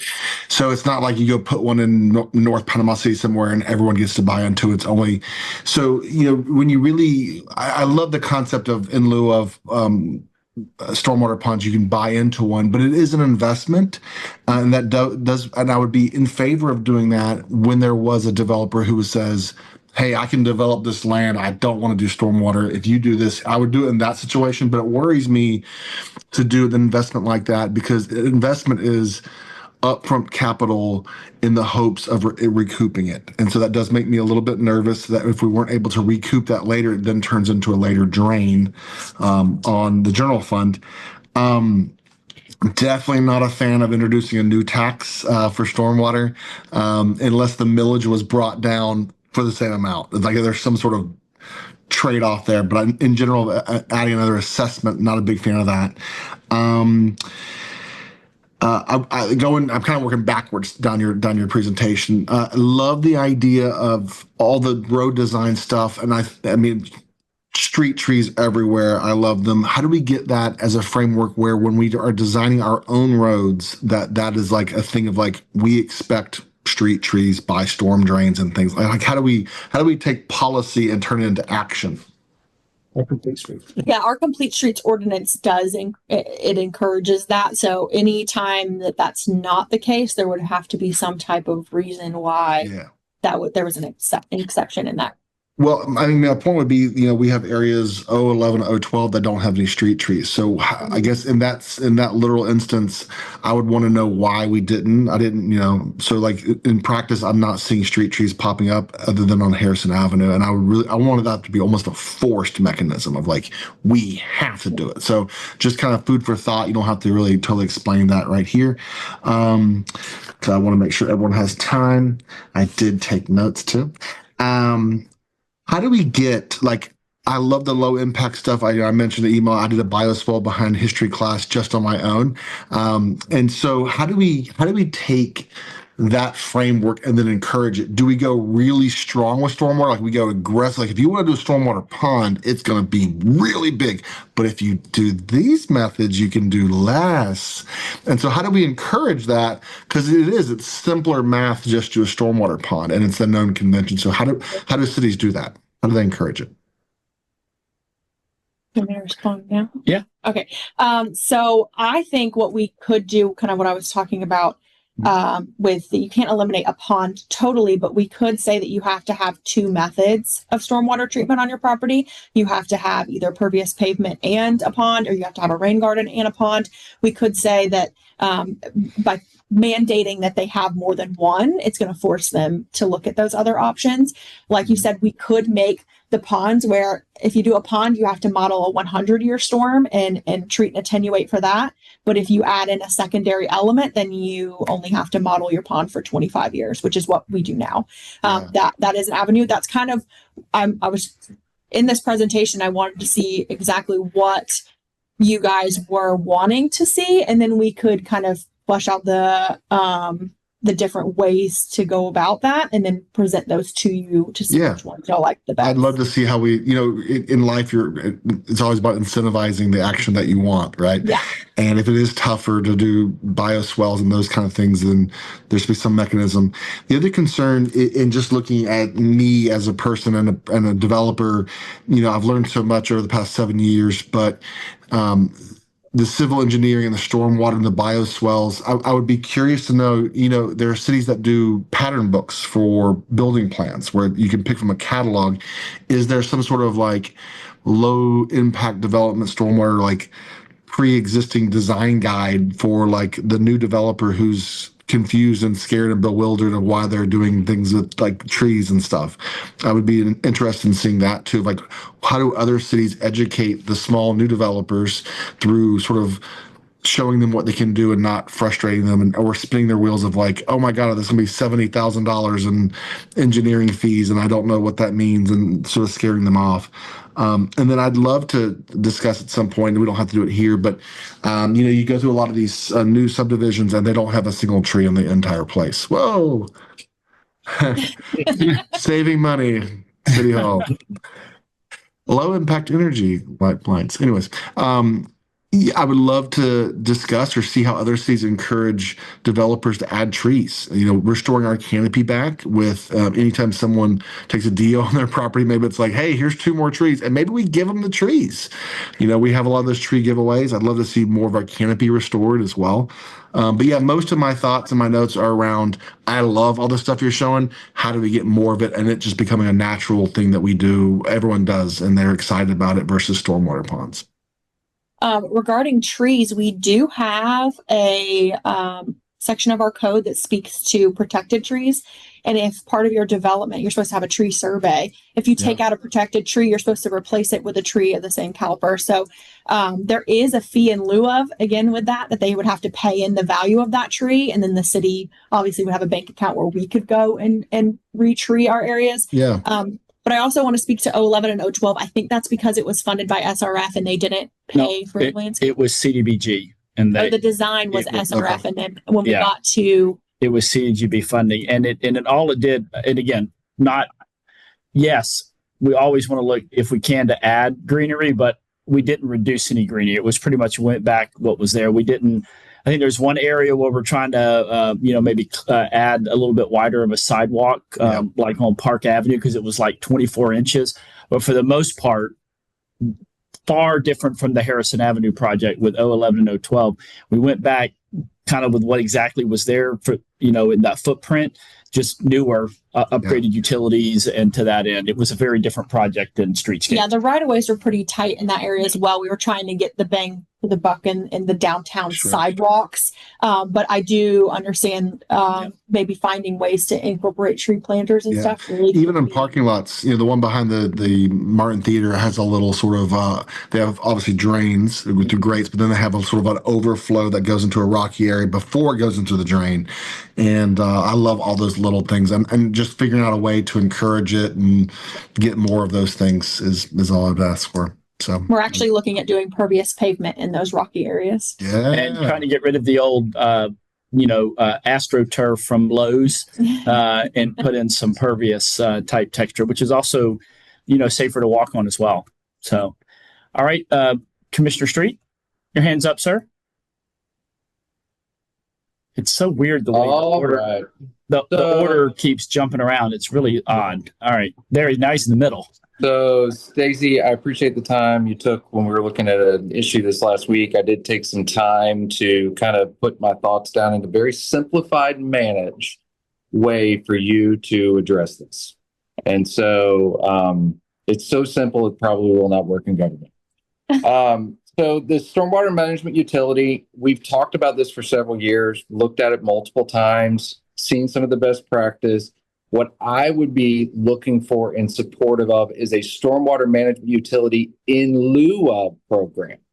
And so those flat fee assessments that you see happen with everybody and everybody's paying in that, not so much a fan like that of that, just like how Alan was saying, I'm not really looking for another tax to put onto people, but an in lieu of program would look like this, just to simplify for a, requiring a flat stormwater management fee for lots of a certain size.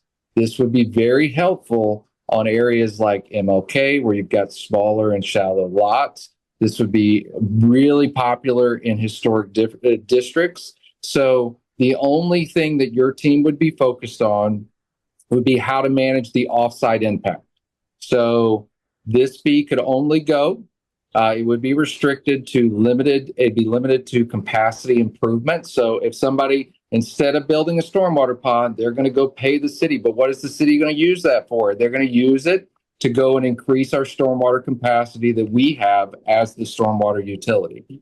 The only thing that has any kind of concern is managing that offsite impact. And what I mean by that is it could be something as simple as a swell that just keeps the water from going on to the neighboring property. So I think that there's probably a very simplified way to do that would be easy to do. And like I said, limited to capacity improvements and also only assessed on properties that are developing in these of a certain size. Now, for the larger ones, I think the same process can work with a few different nuances.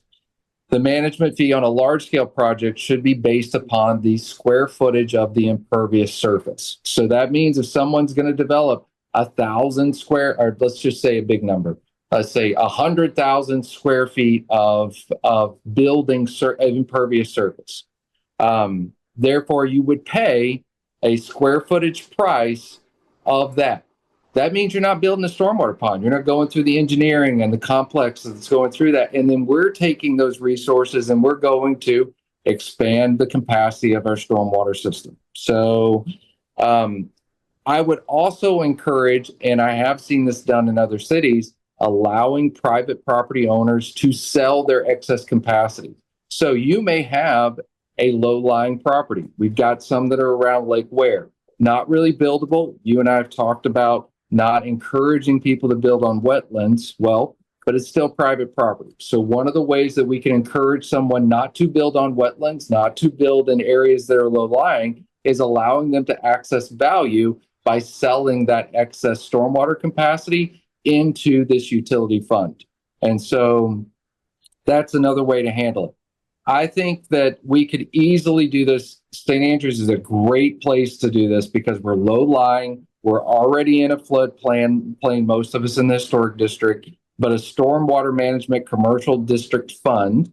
I think we could do it something similar the way that we do dredging area and eventually get to what really these historic districts had at one point in time. There was 100% impervious construction in all of downtown and a lot of St. Andrews. And so the only way that you handle that is by creating a centralized way to manage that. So I'd like to see a Lake Ware historic St. Andrews basin and potentially a Highway 98 basin on the north side of the road. And I think we could probably get to that. But what I'm looking for is not necessarily a new tax on everyone as much as it is an in lieu of fee that reduces the complexity to development, but also allows us to strengthen our stormwater system. Because I do think that this is one area that the city could do a better job than requiring 1,000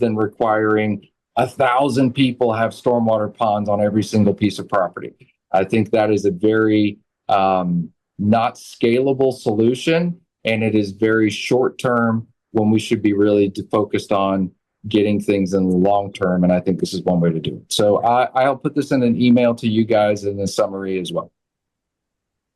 One thing I just wanted to say is I understand where you're coming from with the large developments not doing a fee in lieu of, but they still have to meet FDEP and Northwest Florida standards. So there is a threshold that they are exempt from those, that they are not exempt from us. So it would be an up to that threshold where they had to meet state requirements they could possibly do that. So Stacy, I have sat with a few from Northwest Water Management District specifically. They do want to encourage these type of projects. And so one of the things that Pensacola did was a very innovative project where they actually used their utility fund to create a stormwater pond that was basically just for development. And so they had credits that they then could sell to those developers. So they always met those thresholds. So when I'm saying take the fee, focus on improving, making capacity improvements, you can meet those FDP and Northwest Florida management districts by going and putting in a base saver inside that basin. So there's a lot of things that we can do as a municipality. Yes, you are correct. They may not be permanent exempt, but the city can provide the capacity that they need to be in a situation either where they're exempt or they at least meet those standards. Okay, that makes so sense. Regional pond would be kind of where that would go. Okay. But they don't just count regional ponds. I mean, I think, some of the solutions I sent you with the straws, that's an FDP permitted process. That's something we could do inside of a right-of-way. Anything that's in that drainage basin is eligible for offsetting those things. A base saver also, it does involve, it's a treatment process. So now that may not help with retention, or it may not help them with retention, but it does help with detention. I think I said that right. Yeah. Okay. All right. Thank you. All right. Commissioner Hughes, you're next, sir. I should be able to be heard because I'm now home. Hey, yes, sir. Crystal clear. Yes. Stacy, thanks for the work. how much money do we bring in? You gave numbers of the other cities. How much did we bring in, you said? We don't, nothing. Zero. We Zero. don't- Okay, that's what I thought. Yep. All right. Do you think that the DEP and the other standard there were Northwest two that Florida. okay, are those solid ones to abide by? As they go up, as they increase, we increase. Are those good? Those are the minimum I would recommend ever. So the state of Florida is okay with it, but we're not. So we can never be less strict than the state. The state will always just be a baseline minimum requirement. We can always go more strict, but we cannot be less strict. Okay. All right. And to piggyback on what the mayor was talking about, the word new assessment or tax or mandate or tell what to do. Those are all real bad lead lines for me when it comes to government. I think you've learned that about me so far, and everybody has. And so I would caution us to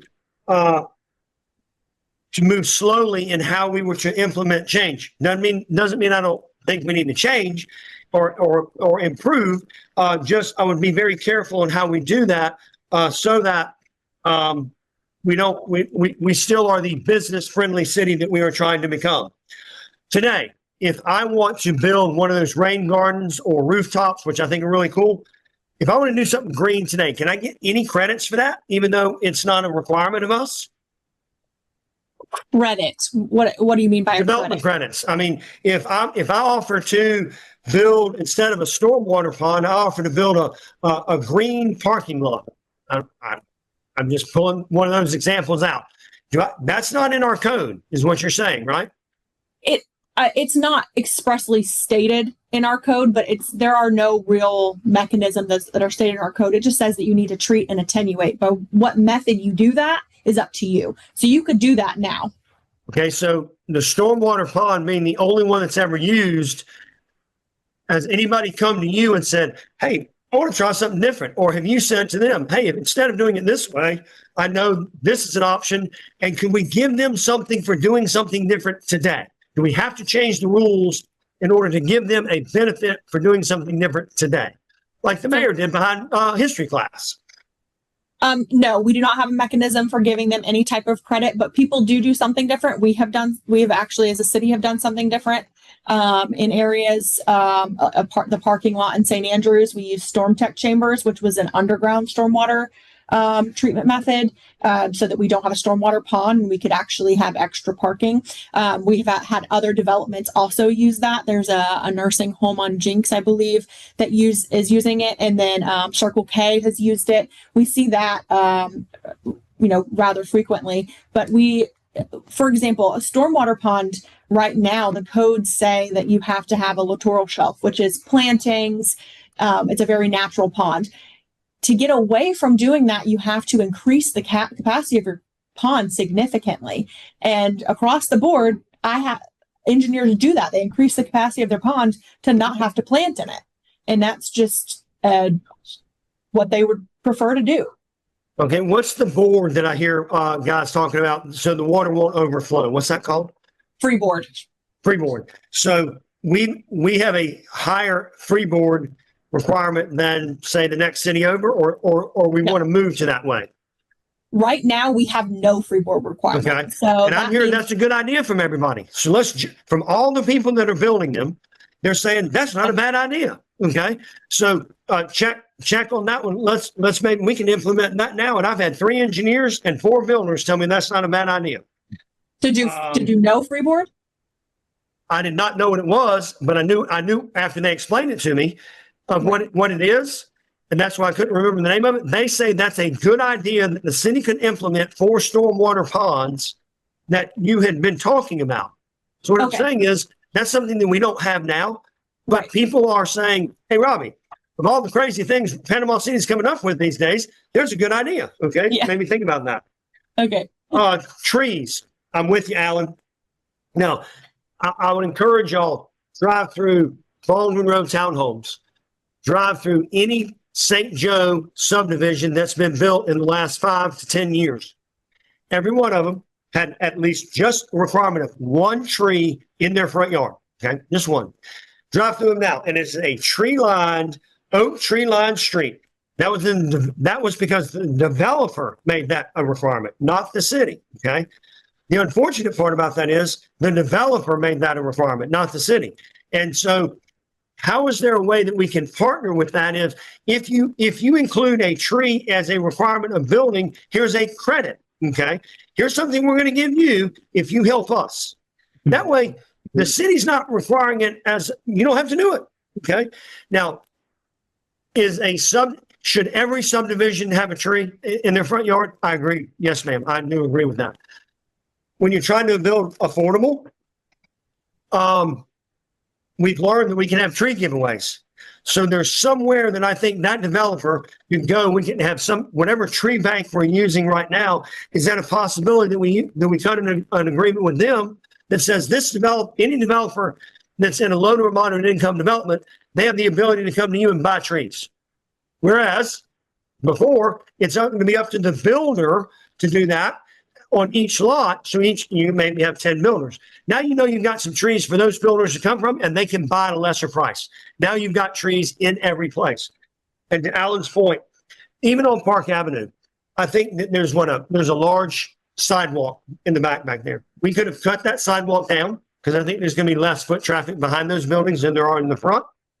And probably done some trees in a smaller area. Maybe instead of it being 10 feet wide, I don't know, let's say it's 10 feet wide, it could be 7 feet wide. And now you got 3 feet to work with.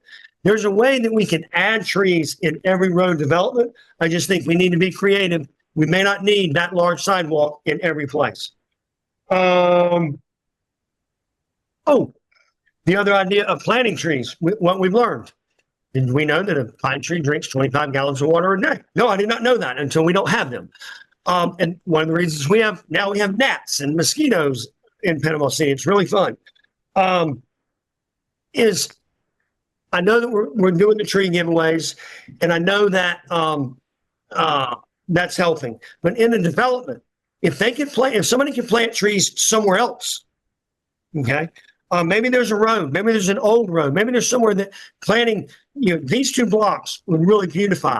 Or on city properties, like let's say Highway 98 across the street from on the Get You Box side, okay, that side doesn't have any it doesn't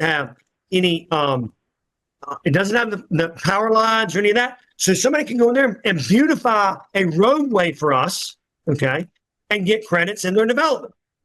Maybe on the commercial development that Josh is talking about. There's another way that we get some help there. But we can beautify our city, not just on our dime. Developers can help us, and that's a very inexpensive way for them to beautify our city. So we might be able to identify some places there. And then types of I can't even read my own handwriting here. New type typical. I can't even read my last one. So see, I'm home, so I can take notes now instead of driving in the car. But good presentation. I want us to be very, very careful when we start implementing things or thinking about trying to implement that we are requiring, mandating, taxing, assessing. Those are things that drive people away. They do not bring people together and sing Kumbaya. And so, but great job. And I think all these ideas that have been presented so far from earlier are also very good ideas. Low ends for commercial or stormwater, like downtown. Where's the low end downtown? Well, the only one is where Burke Construction's sitting right now. But you make that a standard where everybody flows to and you buy into it, like Josh was talking about. How does that work? I mean, is there a set fee? You do it based on, you said per square foot. Can you do it by the acre? That's a really good idea because we have a stormwater problem in all of our little urban areas that we can't fix unless we find a place for it to go. And that might be a consideration for all our already older urban areas. So, but good job. Thank you. Thank you, sir. All right, Commissioner Granger, you're up.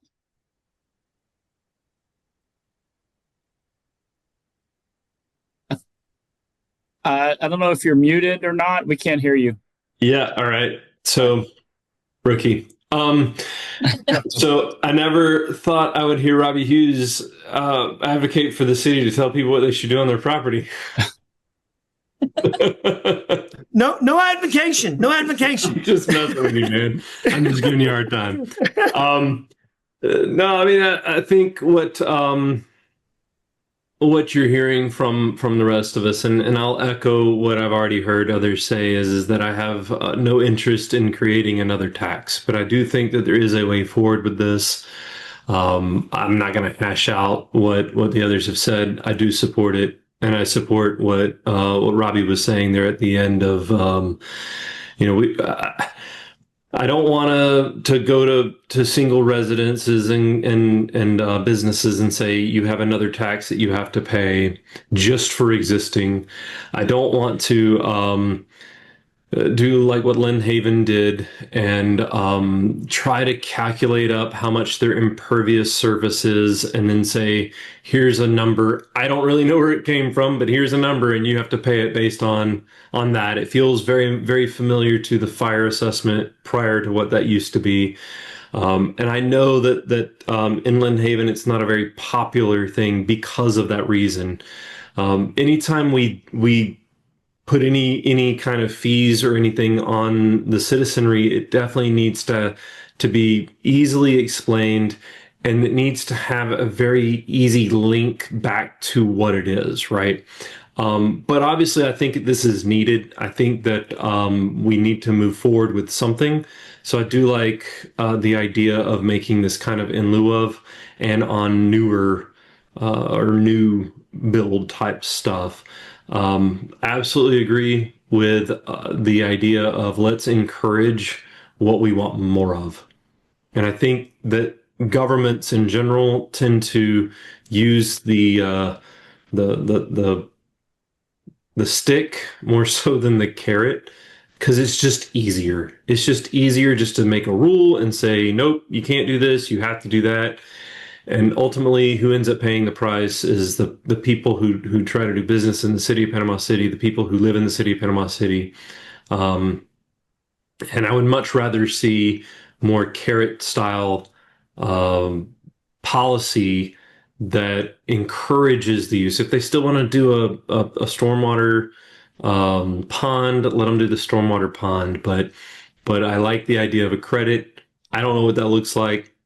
I like the idea of it on the front end, but I would rather see us push the things we want to see in a more positive manner, without taking away the ability for people to just do whatever checks the box, right?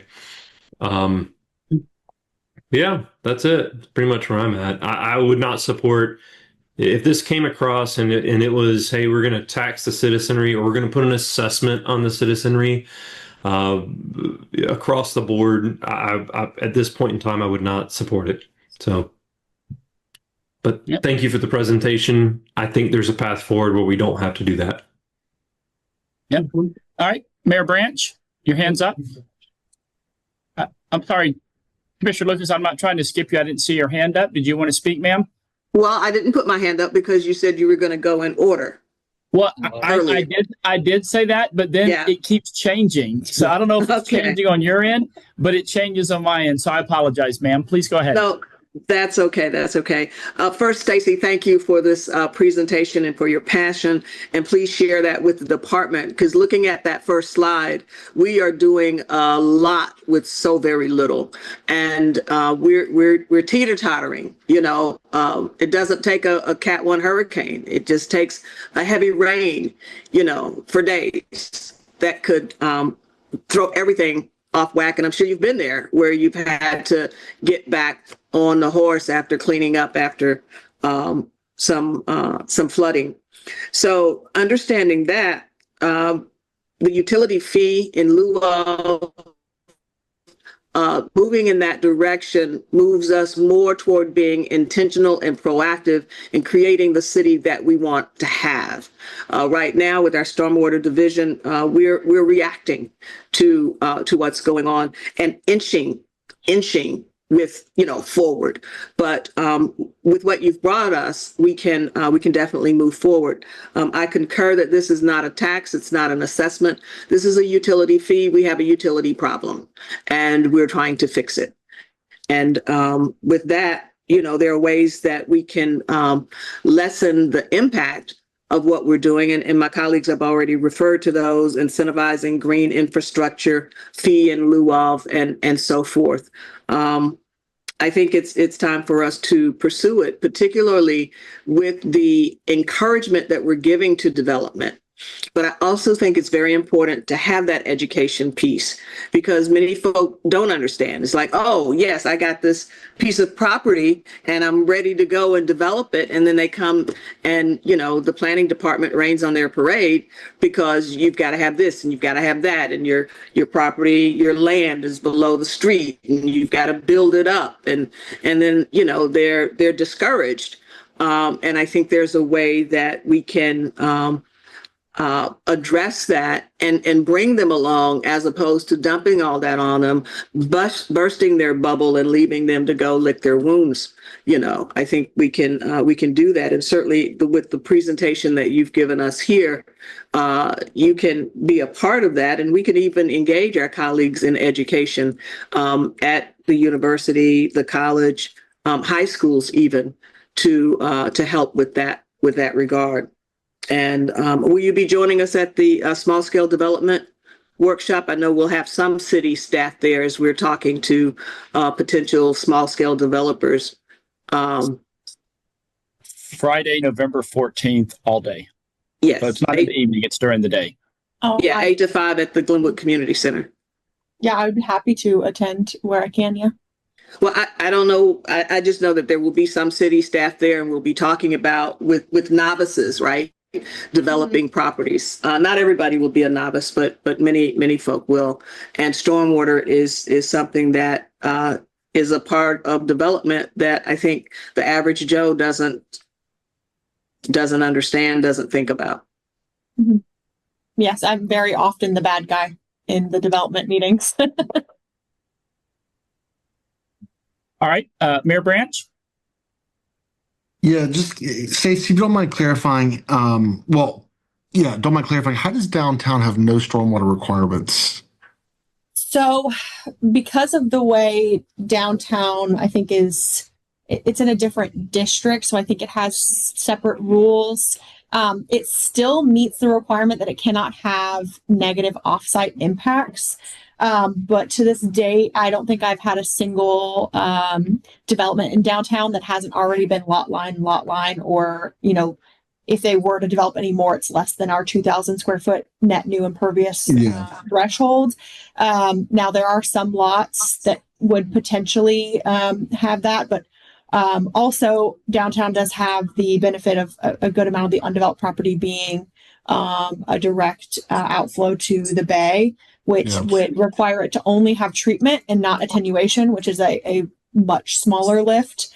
So that's kind of how that sits. Yeah, so I guess one of my top priority among anything would be knowing how we get that same privilege and that foundation rolled out to MLK corridor and Third Street in Millville, because those are all, and potentially maybe even some smaller lots in St. Andrews if applicable, because none of those lots in Millville or the MLK corridor were, they were all designed before, when it was horse and buggy kind of things. And so I definitely believe they should have the same foundation and advantage that downtown has with stormwater.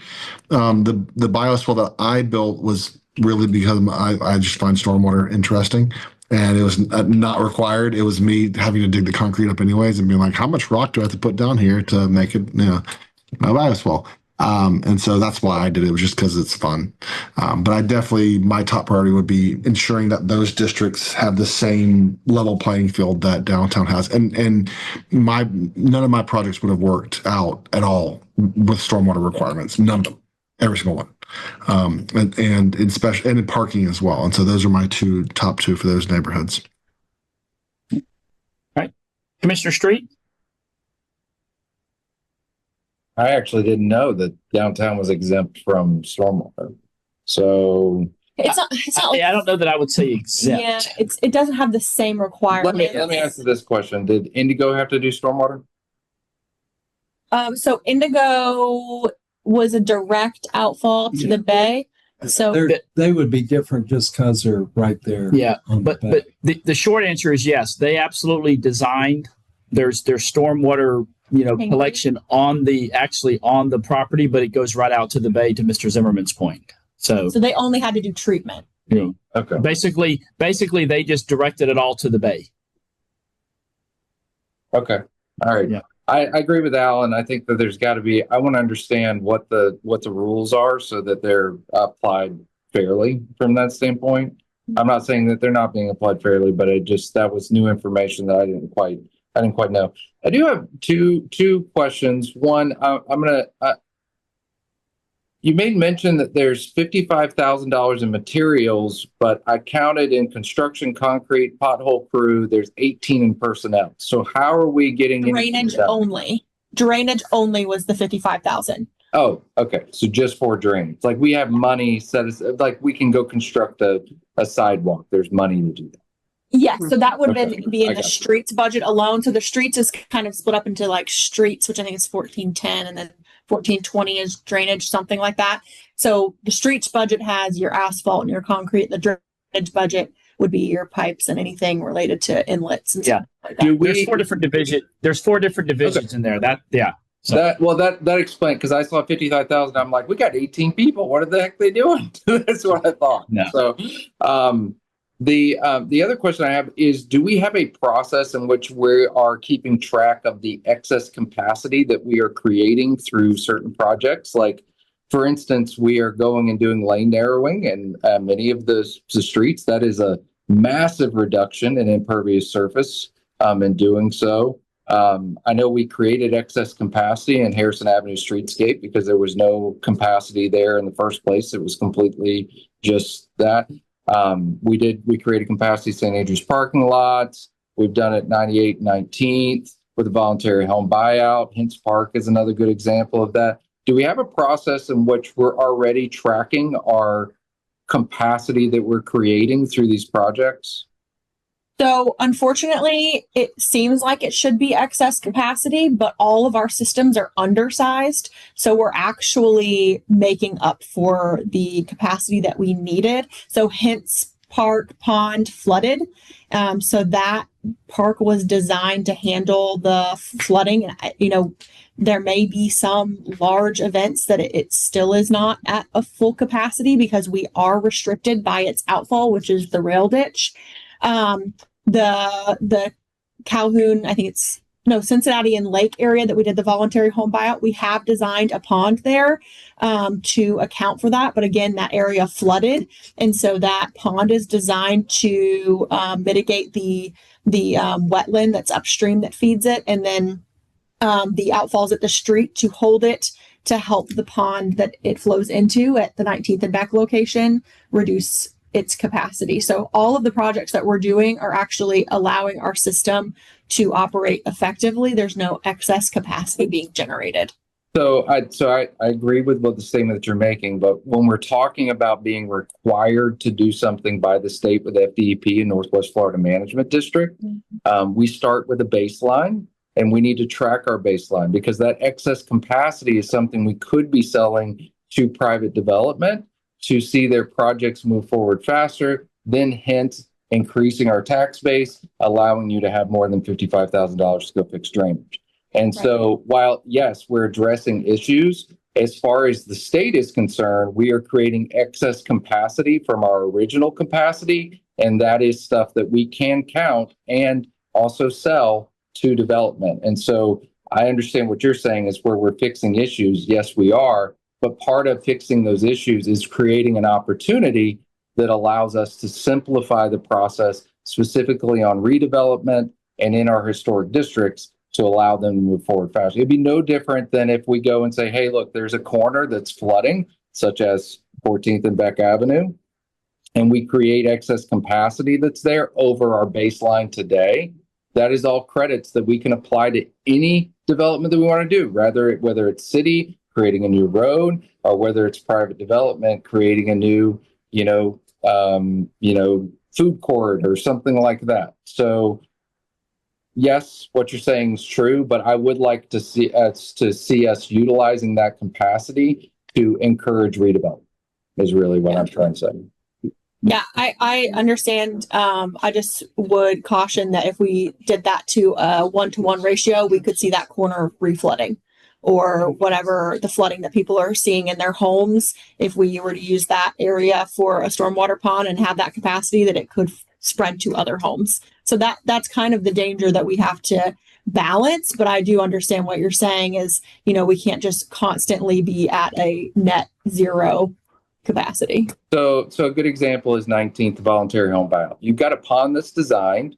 Do we have any money to construct that pond? No, we do not. Okay, so it's really not capacity that we've accessed. We have the potential capacity, and by therefore like taking, hey, you across the street, great example would have been the paint store that went in. Rather than going and building another stormwater facility, we could have easily gotten an in lieu of fee that would have given you some money to construct that centralized stormwater management park. And they can be parks to benefit everyone.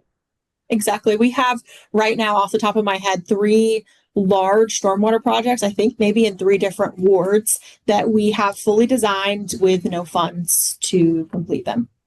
I think Sweet Bay Park's also got a design in that for an excess stormwater pond as well, which is not in Sweet Bay, by the way. Yeah, that's people always ask us that, and we're like, yeah. So, all right. I don't see any other hands up, but I mean, certainly any other questions? I mean, a large, again, the main purpose of this today was to, not tell you guys what we're marching forward with. We wanted to get feedback. That was the main purpose of this. And again, and I think, maybe this needs to be a topic of, our next budget process for fiscal year 2027. But, the directive to staff that kind of, still stands is that, we're wanting to move towards fee-based, solutions to the expenses that our city bears rather than relying on the general fund or those other funds. And that came out of the budget process, I think, in either 2020 or 2021. So I realized fully that was ahead of each of y'all, except for maybe Commissioner Street at the very, very beginning of his first term.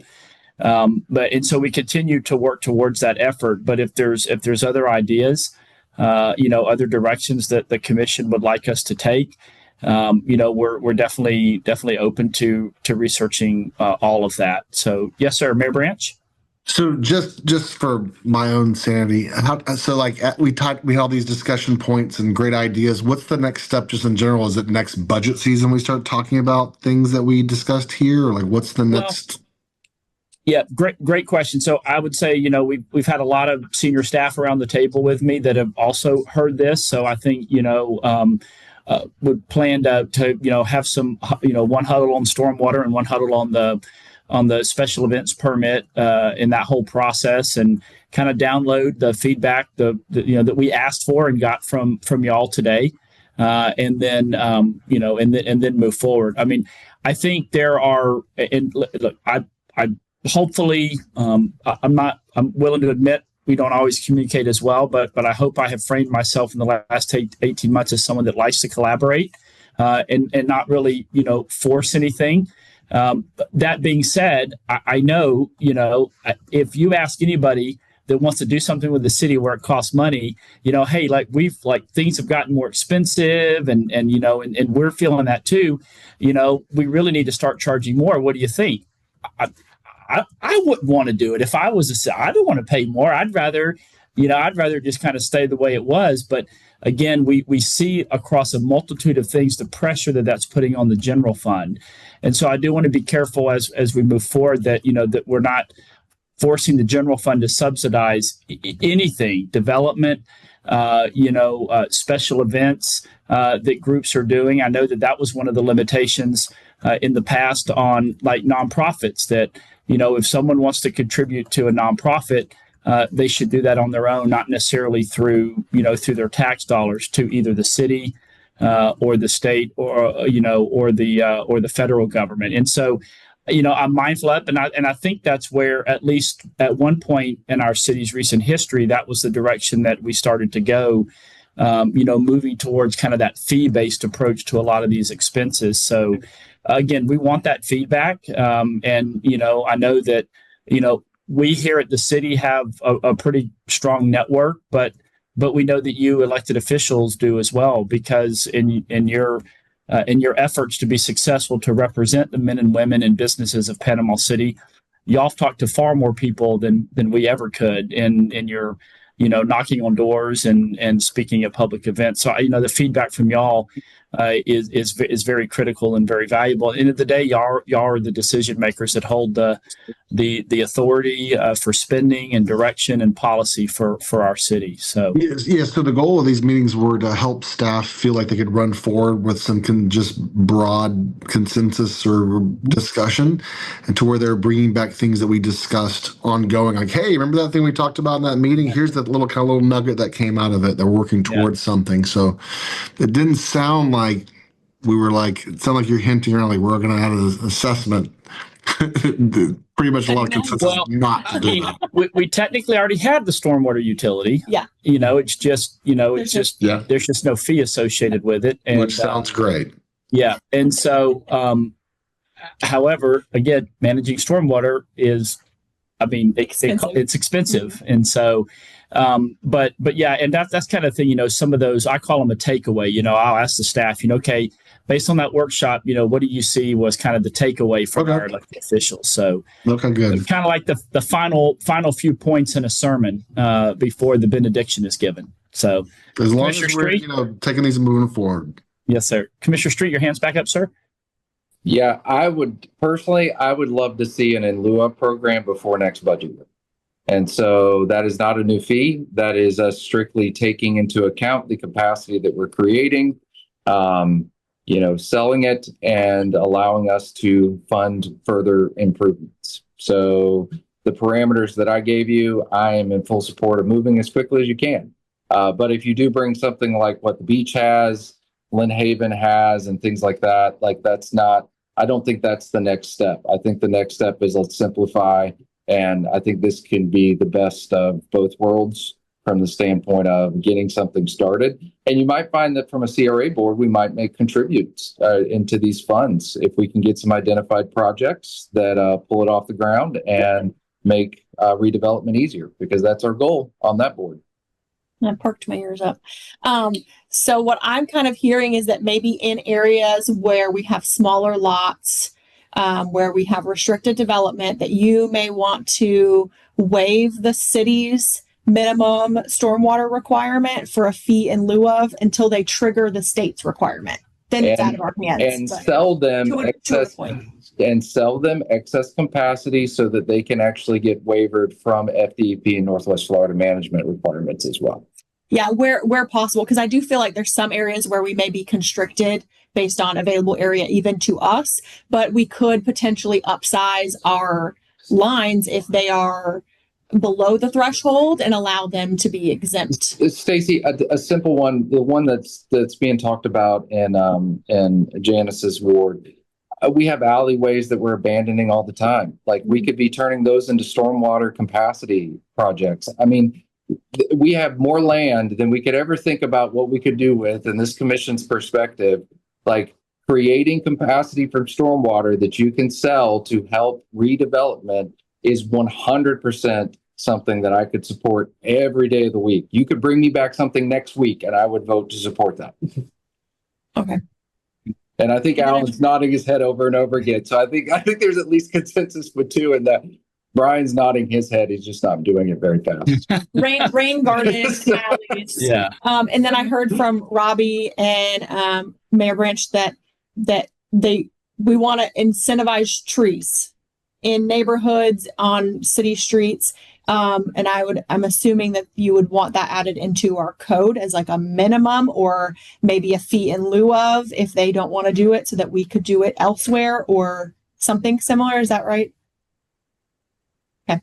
Yes, ma'am. I mean, a fee in lieu of, but really, here are some things that you can do in lieu of, not just pay a fee, but here we've identified these three or these four arteries that need trees, or whatever the case is, giving them incentive on the front side so that they don't have to spend the money on the stormwater necessarily.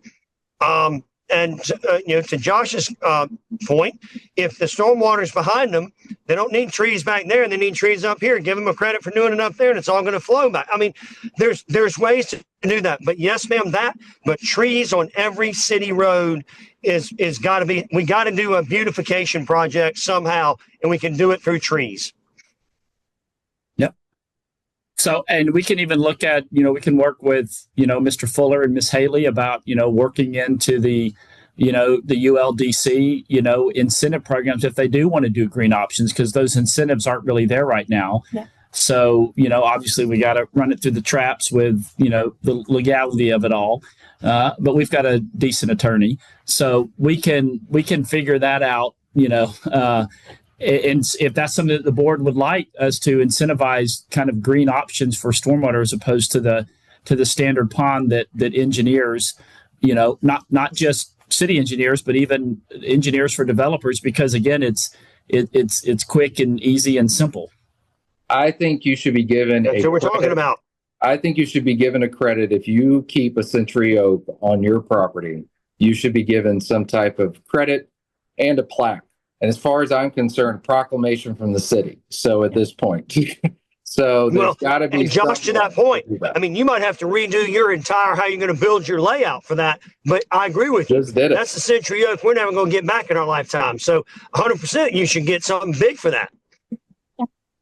I mean, we tattoo you pretty hard for taking it down when you're not supposed to. Let's give you a big attaboy for keeping it around.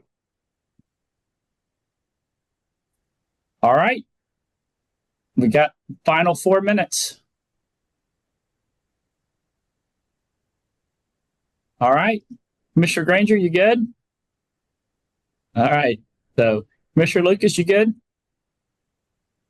All right. Appreciate y'all. We will see y'all tomorrow at 4:30 p.m. at the county building for the CRA board. All right. Take care.